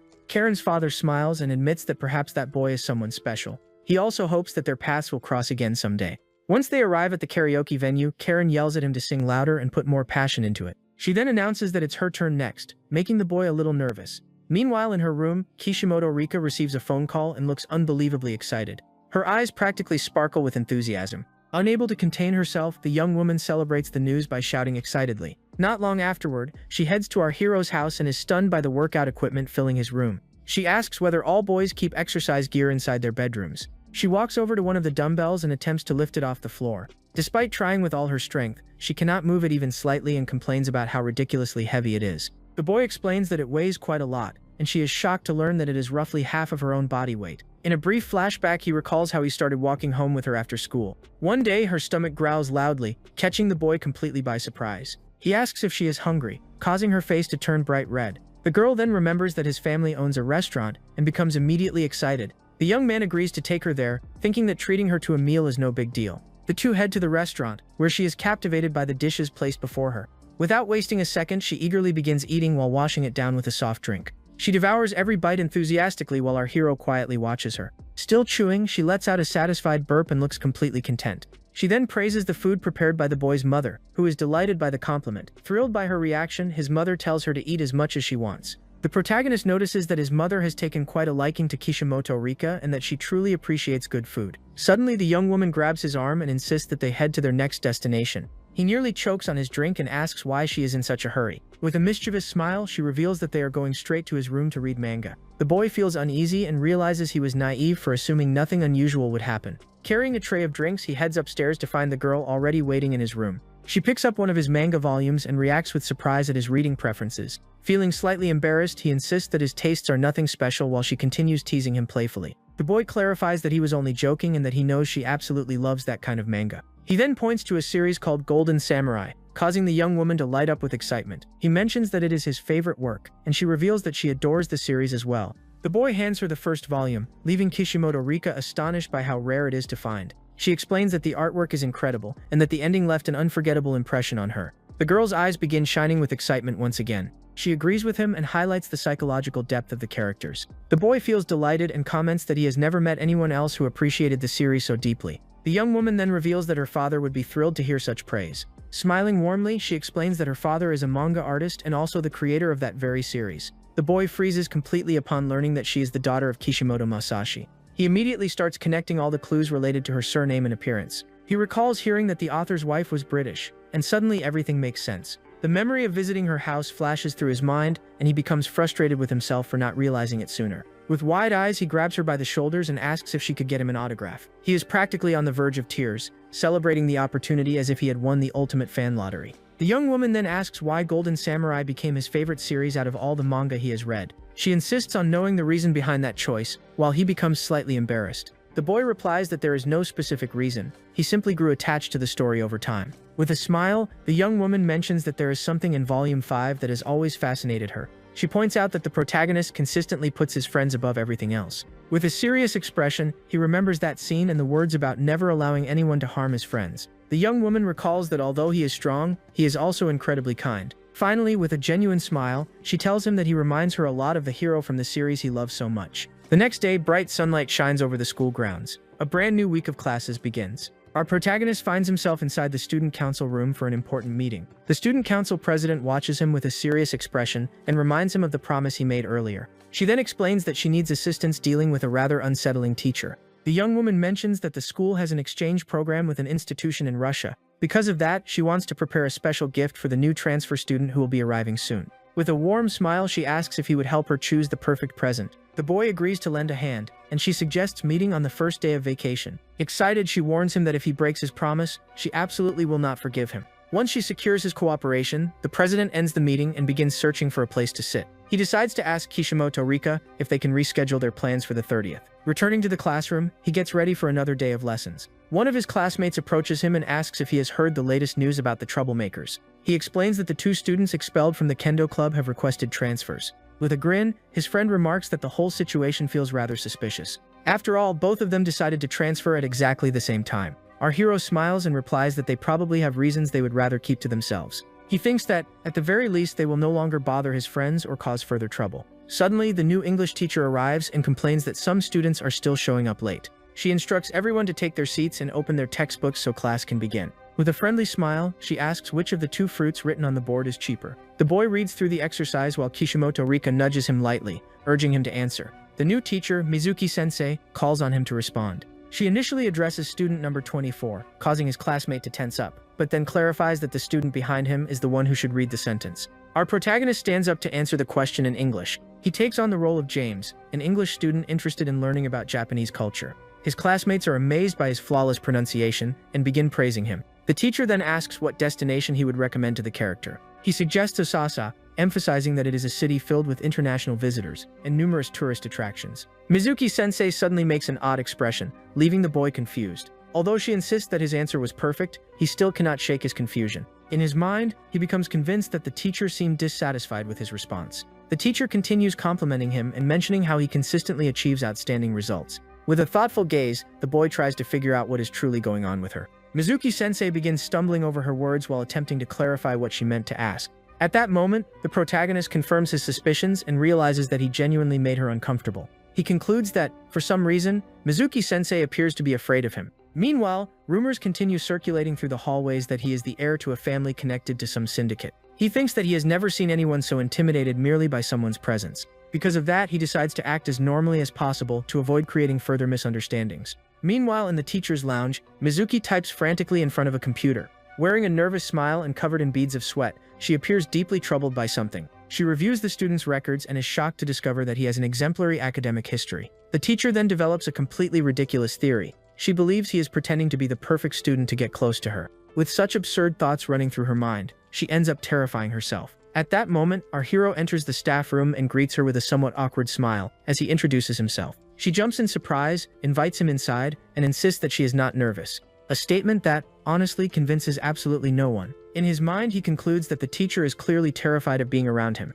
The boy explains that he came because of the career guidance session she had previously mentioned. The teacher regains some composure and tries to conceal her anxiety behind a polite smile. She invites him to sit down and asks whether he has thought about what he wants to do in the future. Mizuki-sensei suggests that he consider taking over the family business, leaving the young man thoroughly confused. As she speaks, she continues imagining him as some kind of mafia boss. Yeah, her imagination is putting in overtime. She asks what his parents do for a living, and the boy explains that they run a restaurant. The teacher is caught off guard and repeats the information to make sure she heard correctly. He asks if there is some kind of problem. She quickly denies it and remarks that she would love to visit the restaurant someday. The protagonist thinks that the misunderstanding has finally been cleared up. The teacher asks which subjects he feels most confident in. He answers that mathematics and science are his strongest areas. Mizuki-sensei recommends that he consider pursuing a career related to STEM fields. However, the young man responds that choosing a profession solely because he excels at it would be a mistake. The teacher is surprised by that answer and begins observing him with greater interest. The protagonist then explains that he wants to dedicate himself to something he is genuinely passionate about, rather than simply choosing the easiest path.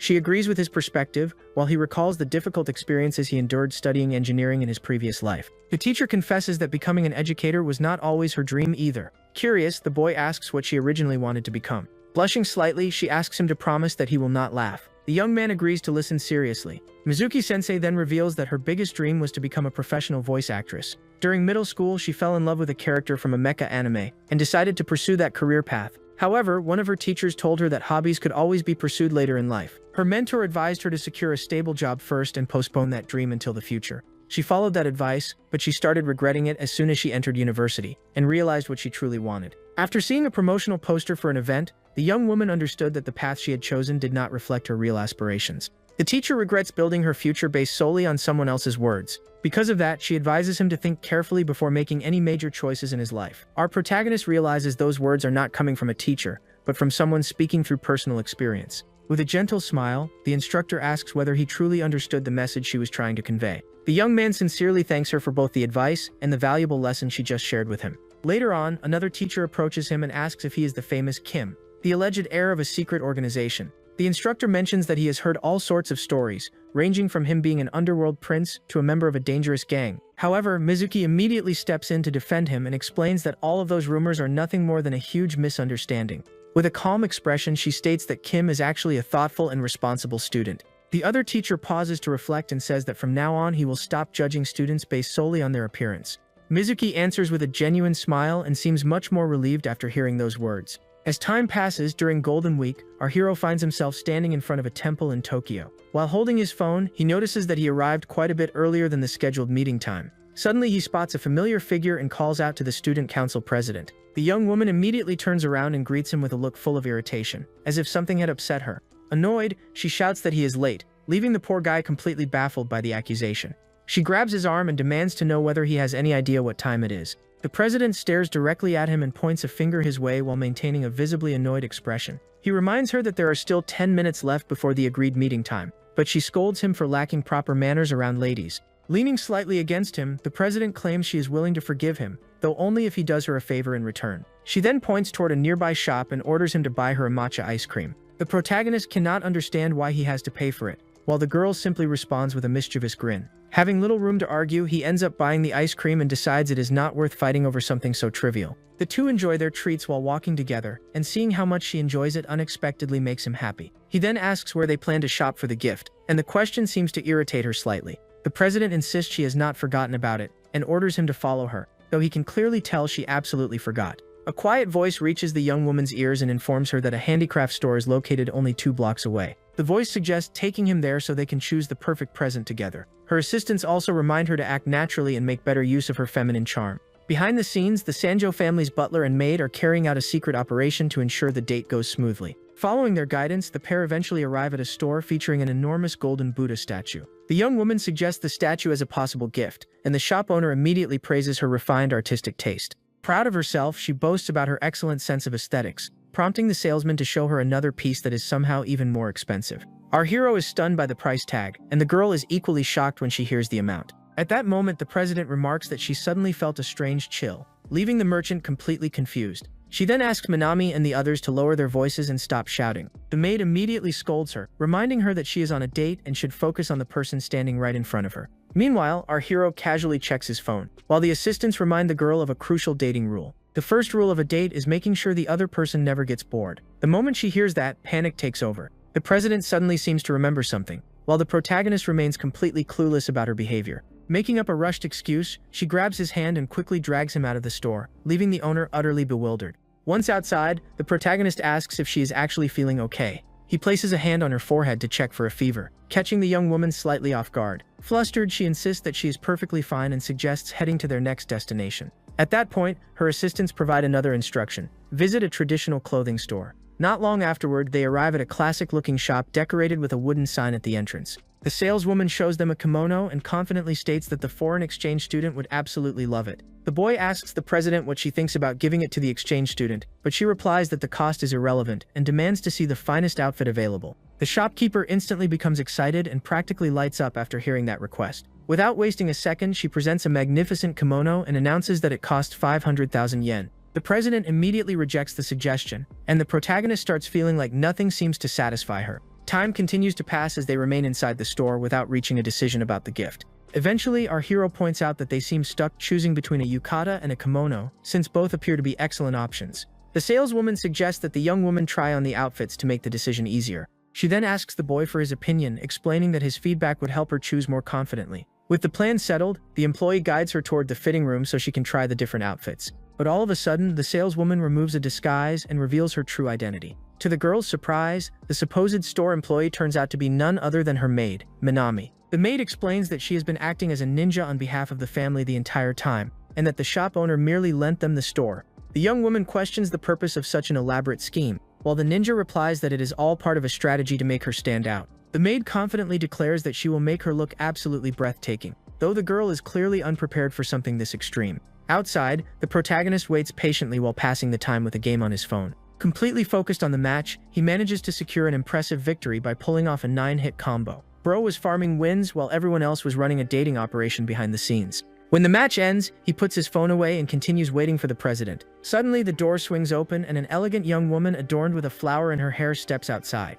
The boy looks up and instantly freezes at the sight before him. Dressed in a beautiful black kimono, the president asks him what he thinks. The protagonist is completely speechless and can do nothing but stare at her with a face burning red. Embarrassed, he quickly looks away because he cannot even bring himself to maintain eye contact. The young woman watches him seriously, waiting for an honest answer. As his silence drags on, she begins to feel slightly disappointed and discouraged. At last, he gathers enough courage to say what is truly on his mind. Blushing intensely, he admits that she looks absolutely stunning, leaving the young woman completely caught off guard. He also adds that the outfit suits her perfectly and matches her style flawlessly. He continues looking at her for a few more seconds, and the atmosphere between them suddenly becomes unusually tense. After hearing the compliment, she proudly boasts that this is what happens when she actually puts in some effort. Yep, confidence mode has officially been activated. She then mentions that she also wants to try on a yukata, and asks him to wait a little longer. With that, she heads back into the fitting room to change once again. However, after receiving such a sincere compliment, the president becomes incredibly flustered, her face turning bright red.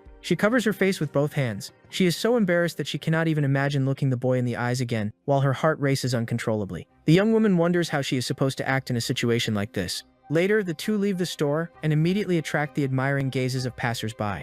Wearing her elegant purple outfit, the young woman walks beside our hero while drawing attention from everyone around them. The president thinks she stands out far too much, and remembers that they even rode the same train to get there. After finishing their shopping, they head off for lunch, and she mentions that she plans to call a car. The boy suggests walking instead, but the young woman argues that they already attract enough attention as it is. Suddenly, he notices something strange and asks what just happened. Her assistants were simply taking a selfie, but the protagonist thought they were secretly taking pictures of them. The two move away to avoid suspicion and continue on their way. The maid lets out a sigh of relief, but the butler panics because they almost got exposed. Nervously, he comments that they nearly got caught, while she reminds him to stop getting so close. He argues that he cannot take bad photos, and she quickly points out that he is supposed to dislike the boy. The ninja warns him not to let the young lady discover the feelings he has toward the protagonist. After walking for a while, they arrive at a restaurant decorated with lanterns at the entrance. The boy mentions that it is his favorite place to eat ramen, and the young woman listens with interest. He invites her inside and tells her she can order anything she wants from the menu. Out of nowhere, the butler is struck by a severe stomachache and urgently needs to find a restroom. The maid asks what is wrong while he complains about the painful cramps twisting his stomach. The man blames the ice cream he ate earlier, and she immediately scolds him for overeating. Without wasting another second, he rushes toward the restroom while the ninja watches in visible annoyance. Desperate to resolve his crisis, he bolts into the men's bathroom. After a short while, he sighs in relief and wonders how he ended up having such terrible luck. But the moment he steps out, he comes face to face with our protagonist and completely freezes. Afraid of being recognized, the butler quickly realizes that the protagonist remembers him as well. The restaurant door opens, and the two return accompanied by the young woman's assistants. The president is surprised to see them there and has no idea what is going on. The boy explains that he happened to run into them and decided to invite them to lunch as a thank you gesture. The young woman turns toward them with a confused and astonished expression. Deep down, she feels like the original plan for the date has completely gone off the rails. The group sits down to eat together, though the atmosphere feels a little awkward. The maid apologizes and explains that her clumsy brother accidentally bumped into the protagonist. Not long afterward, steaming bowls of ramen arrive at the table, surrounded by an irresistible cloud of aroma. The young president stares in fascination at the hot bowl placed in front of her. He asks whether this is her first time trying ramen, and she admits that she has only ever seen it on television. The boy concludes that she really did grow up as a rich girl, though the maid points out that she eats ramen at home as well. Holding chopsticks in one hand, the president lifts a spoon toward her lips and tastes the broth. The protagonist eagerly waits for her reaction and asks what she thinks of the flavor. Covering her mouth, she declares that it is delicious while her eyes sparkle with excitement. Seeing how much she enjoys it makes the protagonist happy, and even the ninja quietly celebrates the success. The butler offers to finish any leftovers, but the maid immediately reminds him about his stomach problems. After lunch, they head to an arcade packed with bright lights and all kinds of machines. The president tries repeatedly to win a plush toy from a claw machine but fails every time,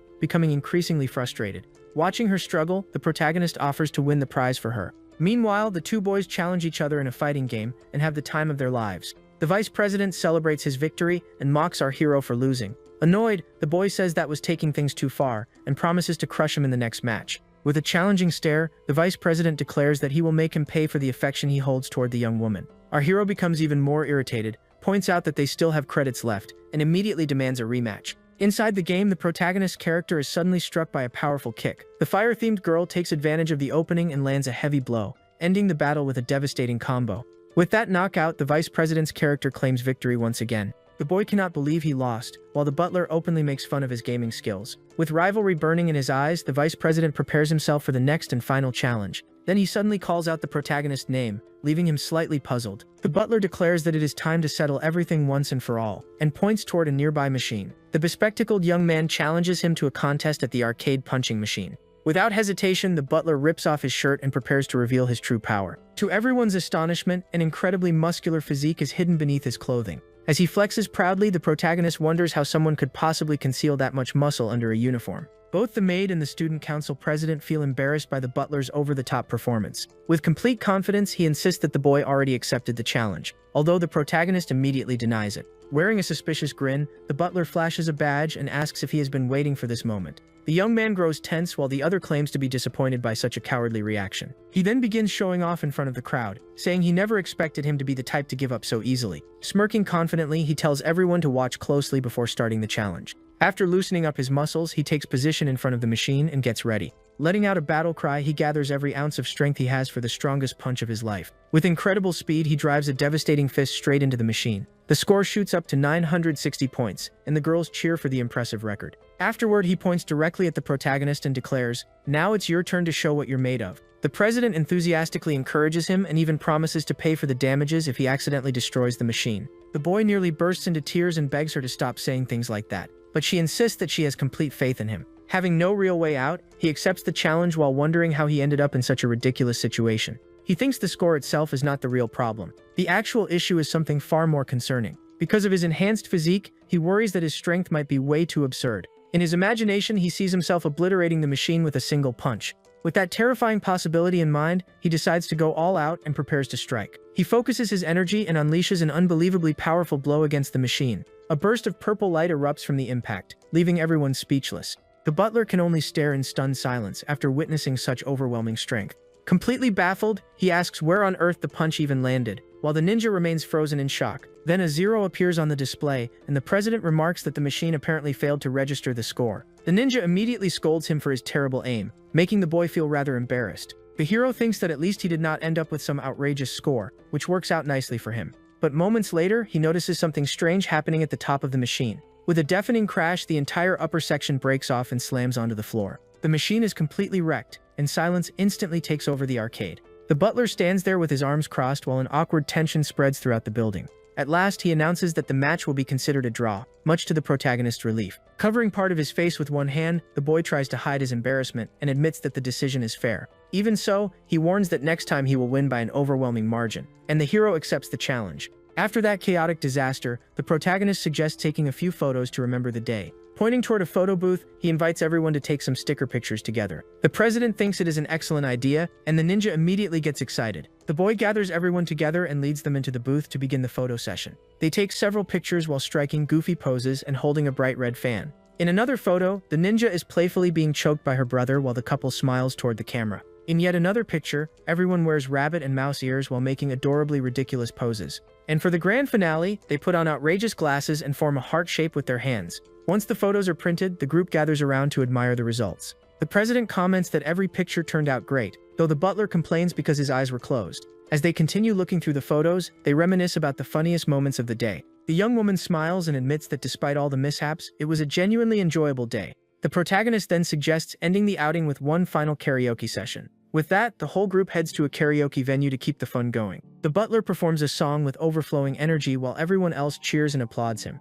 Afterward, the president takes the microphone and begins singing a beautiful tune. With her eyes gently closed, her voice carries so much emotion that it is obvious she is enjoying every second. The protagonist and the others reward her performance with applause and approving smiles. Later, the two of them sing together, making the atmosphere even warmer and more friendly. The young woman smiles brightly as she sings beside her new special friend. The boy also joins in enthusiastically and enjoys the experience tremendously. When the day finally comes to an end, he says goodbye and tells her to get home safely. She thanks him for the outing and admits that she had an amazing time with him and everyone else. Inside the car, the two assistants sit in shock, feeling that they may have pushed their mission a little too far. The maid apologizes to the young woman for getting completely carried away during the operation. In the end, they forgot to leave at the right moment and accidentally ruined part of the date's atmosphere. The president watches them silently with a serious expression as an uncomfortable tension fills the vehicle. Then she smiles and reassures them that everything is fine because she enjoyed the entire day immensely. Hearing that, both assistants breathe a sigh of relief and look at her with admiration. She remembers the first time she waited eagerly for someone and shared an ice cream together.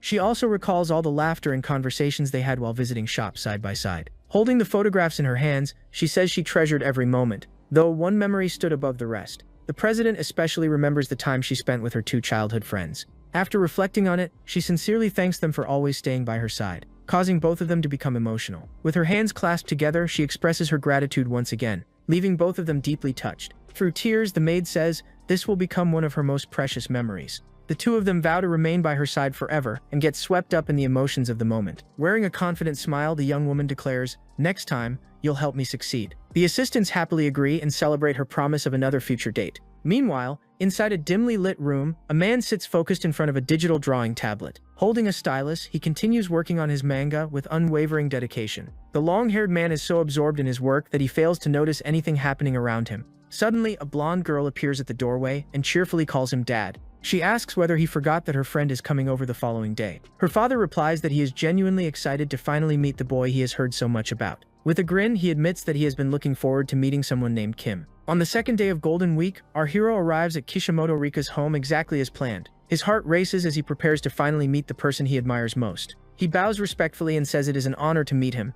while the author warmly welcomes him inside. The boy is so nervous that he feels as if he is standing before a living legend. In his mind, the mangaka resembles nothing less than a god of manga. The author invites him in and mentions that his wife has been eagerly anticipating the visit. Soon afterward, Kishimoto Rika's mother appears and invites him to sit before the food gets cold. A magnificent feast filled with delicious dishes has already been prepared on the table. After lunch, everyone remains seated together, chatting while expressing thanks for the meal. The author reveals that Kishimoto Rika talks about him all the time, causing the boy to blush. With a playful smile, her father remarks that he was especially curious to meet him since he is his daughter's first. The atmosphere instantly becomes awkward, and he quickly explains that they are only friends. He adds that they met because she had gotten lost, prompting Kishimoto Rika to scold him right away. The boy points out that he is her first male friend and worries about the impression he might be making on her father. He then tries to imagine the situation from the author's perspective as a protective parent. In his imagination, every boy transforms into a hungry wolf waiting for an opportunity. The young woman reprimands him for saying something so strange and ends up feeling embarrassed herself. She then asks why he keeps staring at her, making him feel completely out of place. Sensing the tension, her mother steps in to lighten the mood around the table. Kishimoto Rika's parents mention that their daughter has grown up and is gradually becoming independent. With a nostalgic smile, her father admits that he always imagined she would remain his little girl forever. He then recalls the days when she carried a cute stuffed rabbit everywhere she went. In a childhood memory, a young Kishimoto Rika proudly announces that she plans to marry her father someday. The author becomes emotional as he remembers that moment, and tears begin forming in his eyes. His wife watches with a smile while the atmosphere becomes much more relaxed. After the meal, the author invites him to see his personal studio. The protagonist immediately lights up and says he would love the opportunity. He sincerely thanks him and prepares himself for an unforgettable experience. He is thrilled beyond words at the chance to visit the studio and receive an autograph from his idol. Kishimoto Rika's mother playfully teases him, and he responds that the author is the artist he respects more than anyone else in the world. Later, Kishimoto Rika leads him to her room, leaving him impressed by its appearance. He praises the room and comments that it feels like a private manga library. The young woman steps out briefly to bring some tea and asks him to wait there by himself. With a playful smile, she warns him not to touch anything, and he agrees without complaint. Once alone, he realizes it is the first time he has ever been inside a girl's room. To pass the time while waiting, he decides to play a game on his phone. Suddenly, the door swings open, and Kishimoto Rika's mother enters with a smile. The boy jumps in surprise, and she casually asks him to call her Maria. Feeling slightly uneasy, he asks why she came, and she reveals her true purpose. With a mysterious smile, she pulls out a photo album and announces that she is about to show him her daughter's past. The mother begins flipping through pictures of a young Kishimoto Rika, immediately capturing his interest. Then she finds a photo taken at a manga and anime convention, leaving the boy completely stunned by the revelation. Yep, he had just unlocked a legendary tier secret. The mother explains that she used to be a cosplayer herself, and he concludes that her daughter inherited that passion. With a mischievous grin, she decides to reveal even more hidden stories from her daughter's past, shocking him all over again. Among the photographs is a picture of Kishimoto Rika dressed in gothic clothing while striking an unbelievably embarrassing pose. Suddenly, Kishimoto Rika bursts into the room and yells at her mother for showing those photos to her friend. Panicking, the young woman asks whether she really showed him the pictures, and her mother proudly confirms that she did. Looking at Rika's expression, he feels like she has entered full otaku overdrive mode. No turning back now. The girl desperately tries to explain that she no longer does cosplay, and that it was simply a youthful mistake. After saying goodbye, her mother leaves the room, abandoning the two of them in a painfully awkward atmosphere. With silence taking over the room, they remain kneeling there without knowing how to start a conversation. She asks whether he will keep her secret, and he replies that he does not even have anyone to tell. As tears begin gathering in her eyes, the young woman feels completely mortified by the entire situation. Trying to reassure her, he tells her that she really should not feel so embarrassed over a few photographs. The boy explains that almost everyone goes through a phase of exaggerated fantasies during adolescence, and she stares at him in confusion. Smiling, he admits that he went through an incredibly embarrassing phase back in middle school as well, catching her completely off guard. He then asks whether she would like to see a picture from that period, and the girl agrees out of curiosity. The protagonist scrolls through his phone and pulls up the image. Holding the device in his hand, he prepares to expose his own cringe-filled past. Kishimoto Rika stares at the photo in total disbelief, her jaw practically hitting the floor. Copying the exact pose from the picture, he proclaims that he can feel the black dragon sleeping within him awakening. Yeah, definitely the kind of memory people pray never resurfaces. The girl remarks that he used to look like a frail and skinny student and wonders how he ended up becoming so powerful. Calmly, he explains that he started working out shortly before entering high school. He then asks whether she dislikes the way he looks now, instantly making her flustered. With her face turning bright red, she admits that she likes him exactly the way he is now. The moment those words leave her mouth, embarrassment overwhelms her, and she covers her face with both hands. Caught off guard by her reaction, he softly says her name without understanding what is happening. Their hearts race as they quietly look at each other while the atmosphere grows increasingly romantic. Neither of them knows what to say or how to behave as they remain facing one another. Still kneeling across from each other, they continue exchanging glances while the emotional tension fills the room. Parting her lips slightly, the girl seems ready to say something important, yet the words refuse to come out. Blushing himself, he hides his feelings and simply keeps watching her. Flustered, she eventually blurts out that she only sees him as a good friend, making things even more awkward. He repeats those words in his mind and realizes that, to her, he is just a friend. In the end, they both agree that they are only friends, although the conversation becomes incredibly uncomfortable. Scratching the back of his head awkwardly, he stays silent beside her for a few moments. Afterward, he says her name again, and the girl looks at him curiously. The protagonist thanks her for inviting him over and giving him the chance to meet the person he admires most. The girl replies that it was nothing special and reminds him that he has been helping her ever since their first day of school. With a smile, he agrees, and little by little the conversation becomes comfortable again. He also mentions that he plans to visit her again someday, and she happily accepts. As the visit comes to an end and the sun begins to set, Kishimoto Rika asks him to stay a little longer, but he explains that it is getting late and he needs to head home for dinner. The girl suddenly remembers that her family will be traveling and that she will remain home by herself. He wishes her family a safe trip, and she jokingly says that he will probably miss her. The boy offers to help if anything goes wrong, and she asks how exactly he plans to do that. With a grin, he briefly imagines swimming all the way to Hawaii using his ridiculous strength, but quickly abandons the idea and says he would just buy a plane ticket instead. Sometimes the normal option really is the best option. The two exchange smiles and promise to meet again at school soon. With a gentle expression, he says goodbye while watching her slowly walk away. The girl glances back one last time, blushing as she looks at him with unmistakable affection. Pressing a hand against her chest, she feels embarrassed as she reflects on everything that happened that day.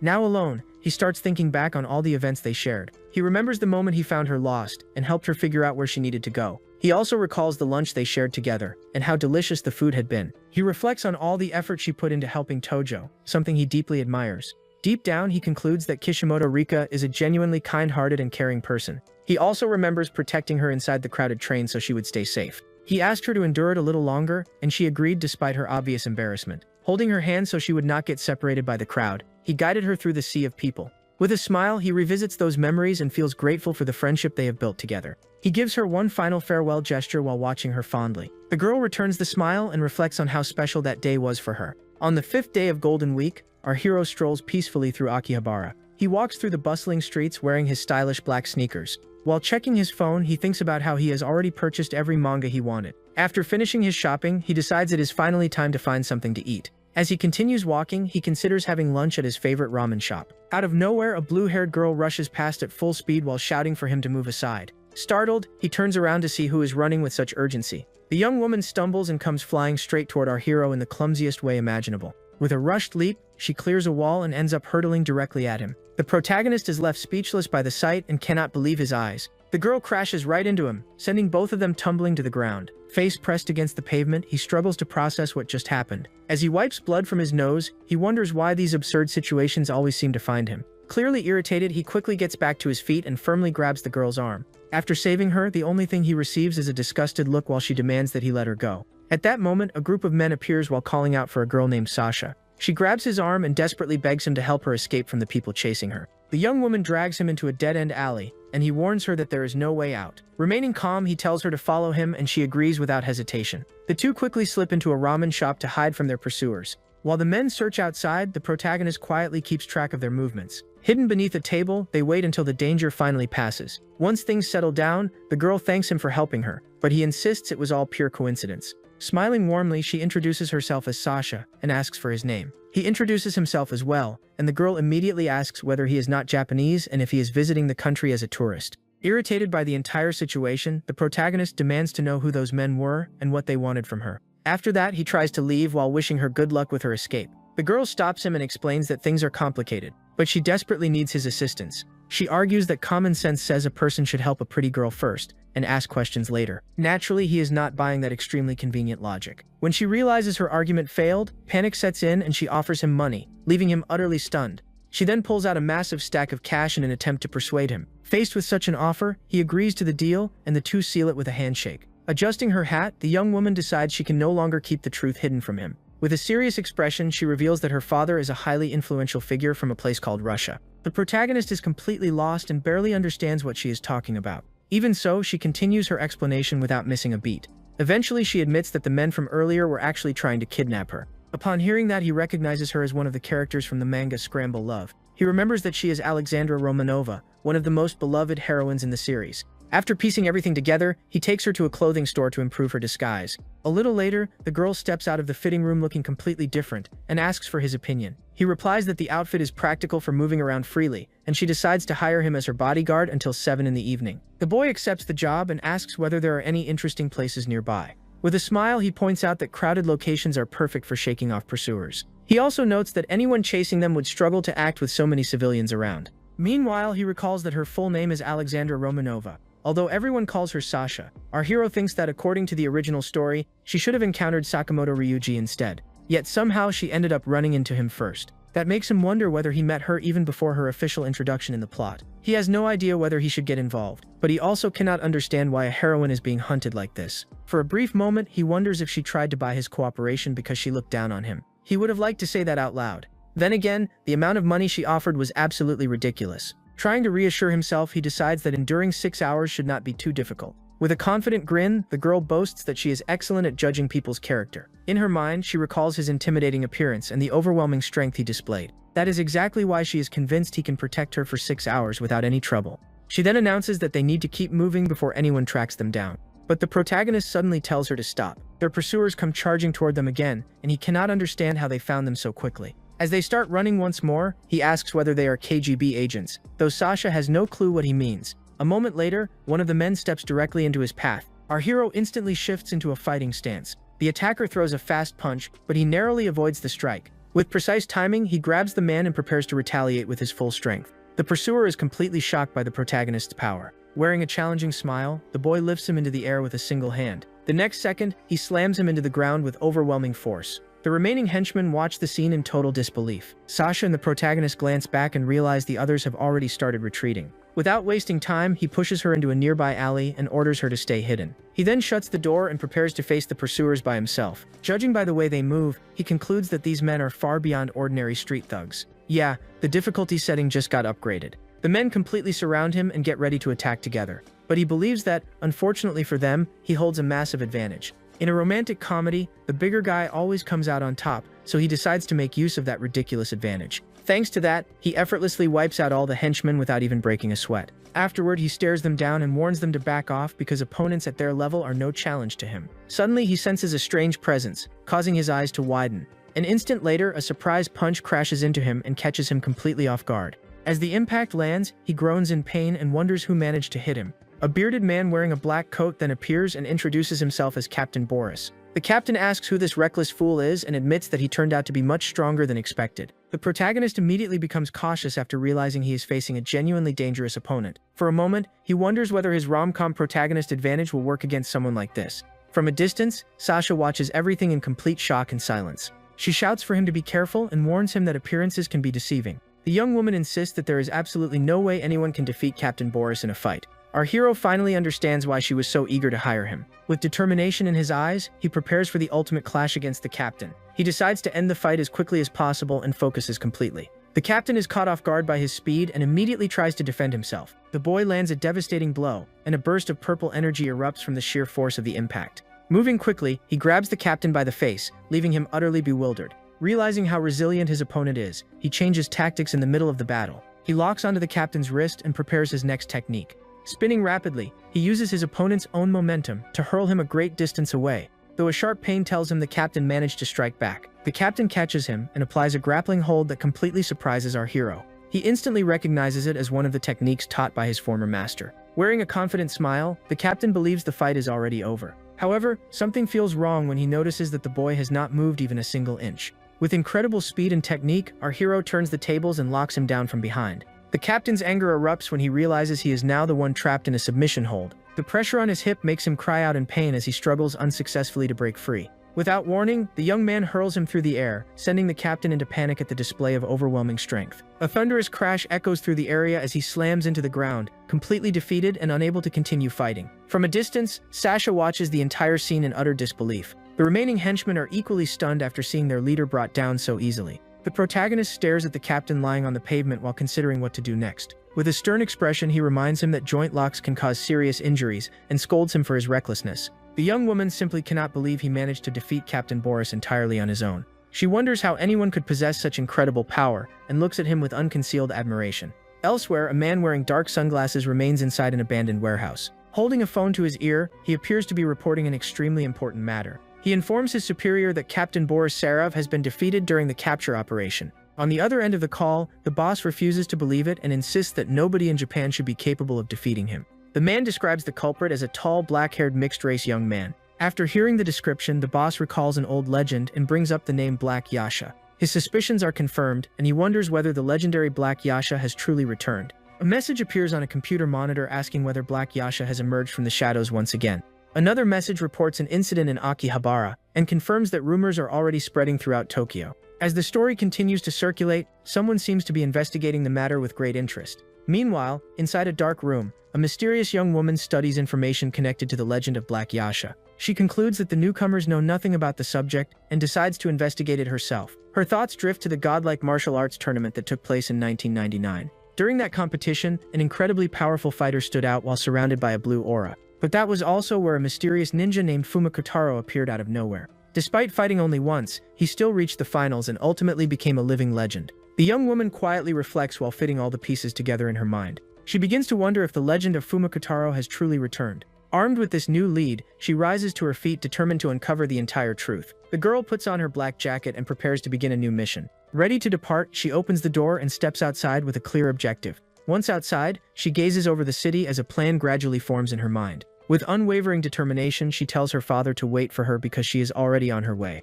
Back in the city, our hero and Sasha arrive at a maid cafe filled with girls wearing themed uniforms. The guy immediately suffers a critical hit of secondhand embarrassment and thinks the entire place is ridiculously over the top. He can barely believe this is actually a cafe, while the young woman insists that it is a must-have Japanese experience. One of the maids escorts them to a table and politely invites them to sit down. Now seated, Alexandra Romanova finally seems to be out of danger. Even so, he cannot help thinking that she attracts trouble like a magnet. As he looks through the menu, an odd feeling washes over him because of the cafe's unusual atmosphere. He just survived an intense battle, only to end up in a maid cafe. Priorities are wild sometimes. The guy complains that at this rate he will not be leaving the place for weeks, and she suggests it is probably because of an electromagnetic pulse. The young woman explains that combat squads use EMP devices to disable electronic equipment. She then reveals that E is a company that manufactures weapons, and he uses the opportunity to ask more about the alleged kidnapping. With a mischievous smile, she explains that she is the daughter of someone extremely influential within that organization. Suddenly, a cat-eared maid appears and proudly introduces herself as the cafe's biggest star.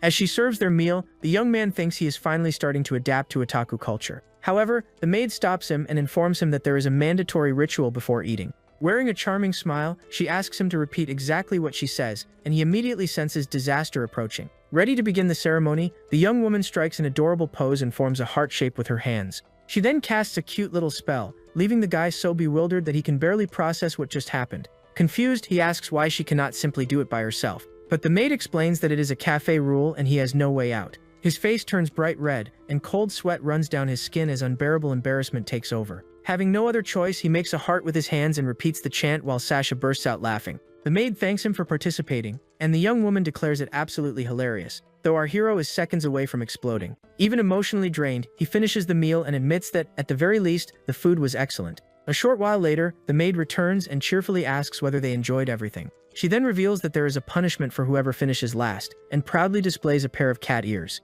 The young man immediately freezes, and the maid confirms that the loser must accept the penalty. The punishment requires the loser to wear cat ears and end every sentence with Nia, triggering an instant panic attack. He asks whether there is any alternative, but Sasha simply tells him to win and everything will be fine. With a determined look, he declares that if those are the rules, he intends to win no matter what. A card game begins, and the young woman appears completely confident that victory is already hers. Unfortunately for the protagonist, he loses the match and is forced to put on the cat ears. Overwhelmed by embarrassment, he tries to remain silent, but the maid reminds him that he has to speak for the punishment to count. He angrily demands a rematch, while Sasha can barely stop laughing. The girl teases him by saying the cat ears look terrible on him, and he swears that next time he will be the winner. Once everything is finally over, the two leave the cafe, and the maid bids farewell to her master. Back outside, Sasha happily talks about how much fun she had, while he points out that he did not win a single game. She asks whether he is bothered by missing the tourist attractions and admits that she had an amazing time. As the day slowly comes to an end, the two walk quietly through the city streets.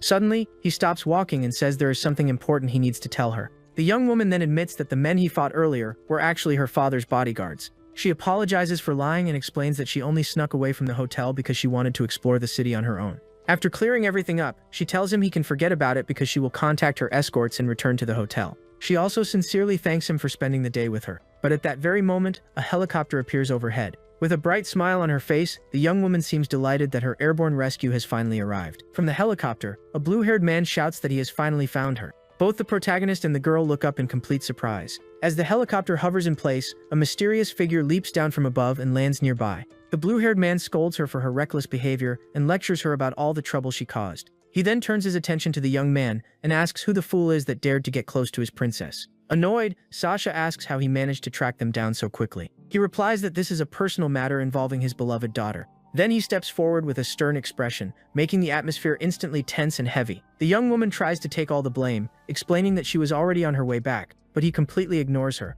At that moment, our hero realizes that this man is Sasha's father. He also finds it strange that someone from Lucia speaks Japanese so naturally with his daughter. The father mentions hearing rumors about Black Yasha's return, leaving Sasha completely confused. He then asks whether she became involved with him, while the protagonist points at himself without understanding what is happening. The man explains that a legendary mercenary disappeared without a trace 10 years ago. He then brings up the name Fumotaro, though the young man still has no idea why he is being dragged into this conversation. Without hesitation, he points directly at the protagonist and challenges him to a fight on the spot. His eyes are filled with obvious hostility. In a powerful voice, he declares that they will finish the battle they started 18 years ago. But after looking at him more carefully, he begins to hesitate, and the young man simply introduces himself as Kim. He then asks whether he knows Fumotaro, but our hero immediately denies it. After that answer, an awkward silence settles over everyone, and nobody knows what to say. Eventually, the man decides to let the matter go for now, while Sasha agrees despite having no clue what is happening. The protagonist concludes that the entire situation was caused by a huge misunderstanding due to his resemblance to someone else.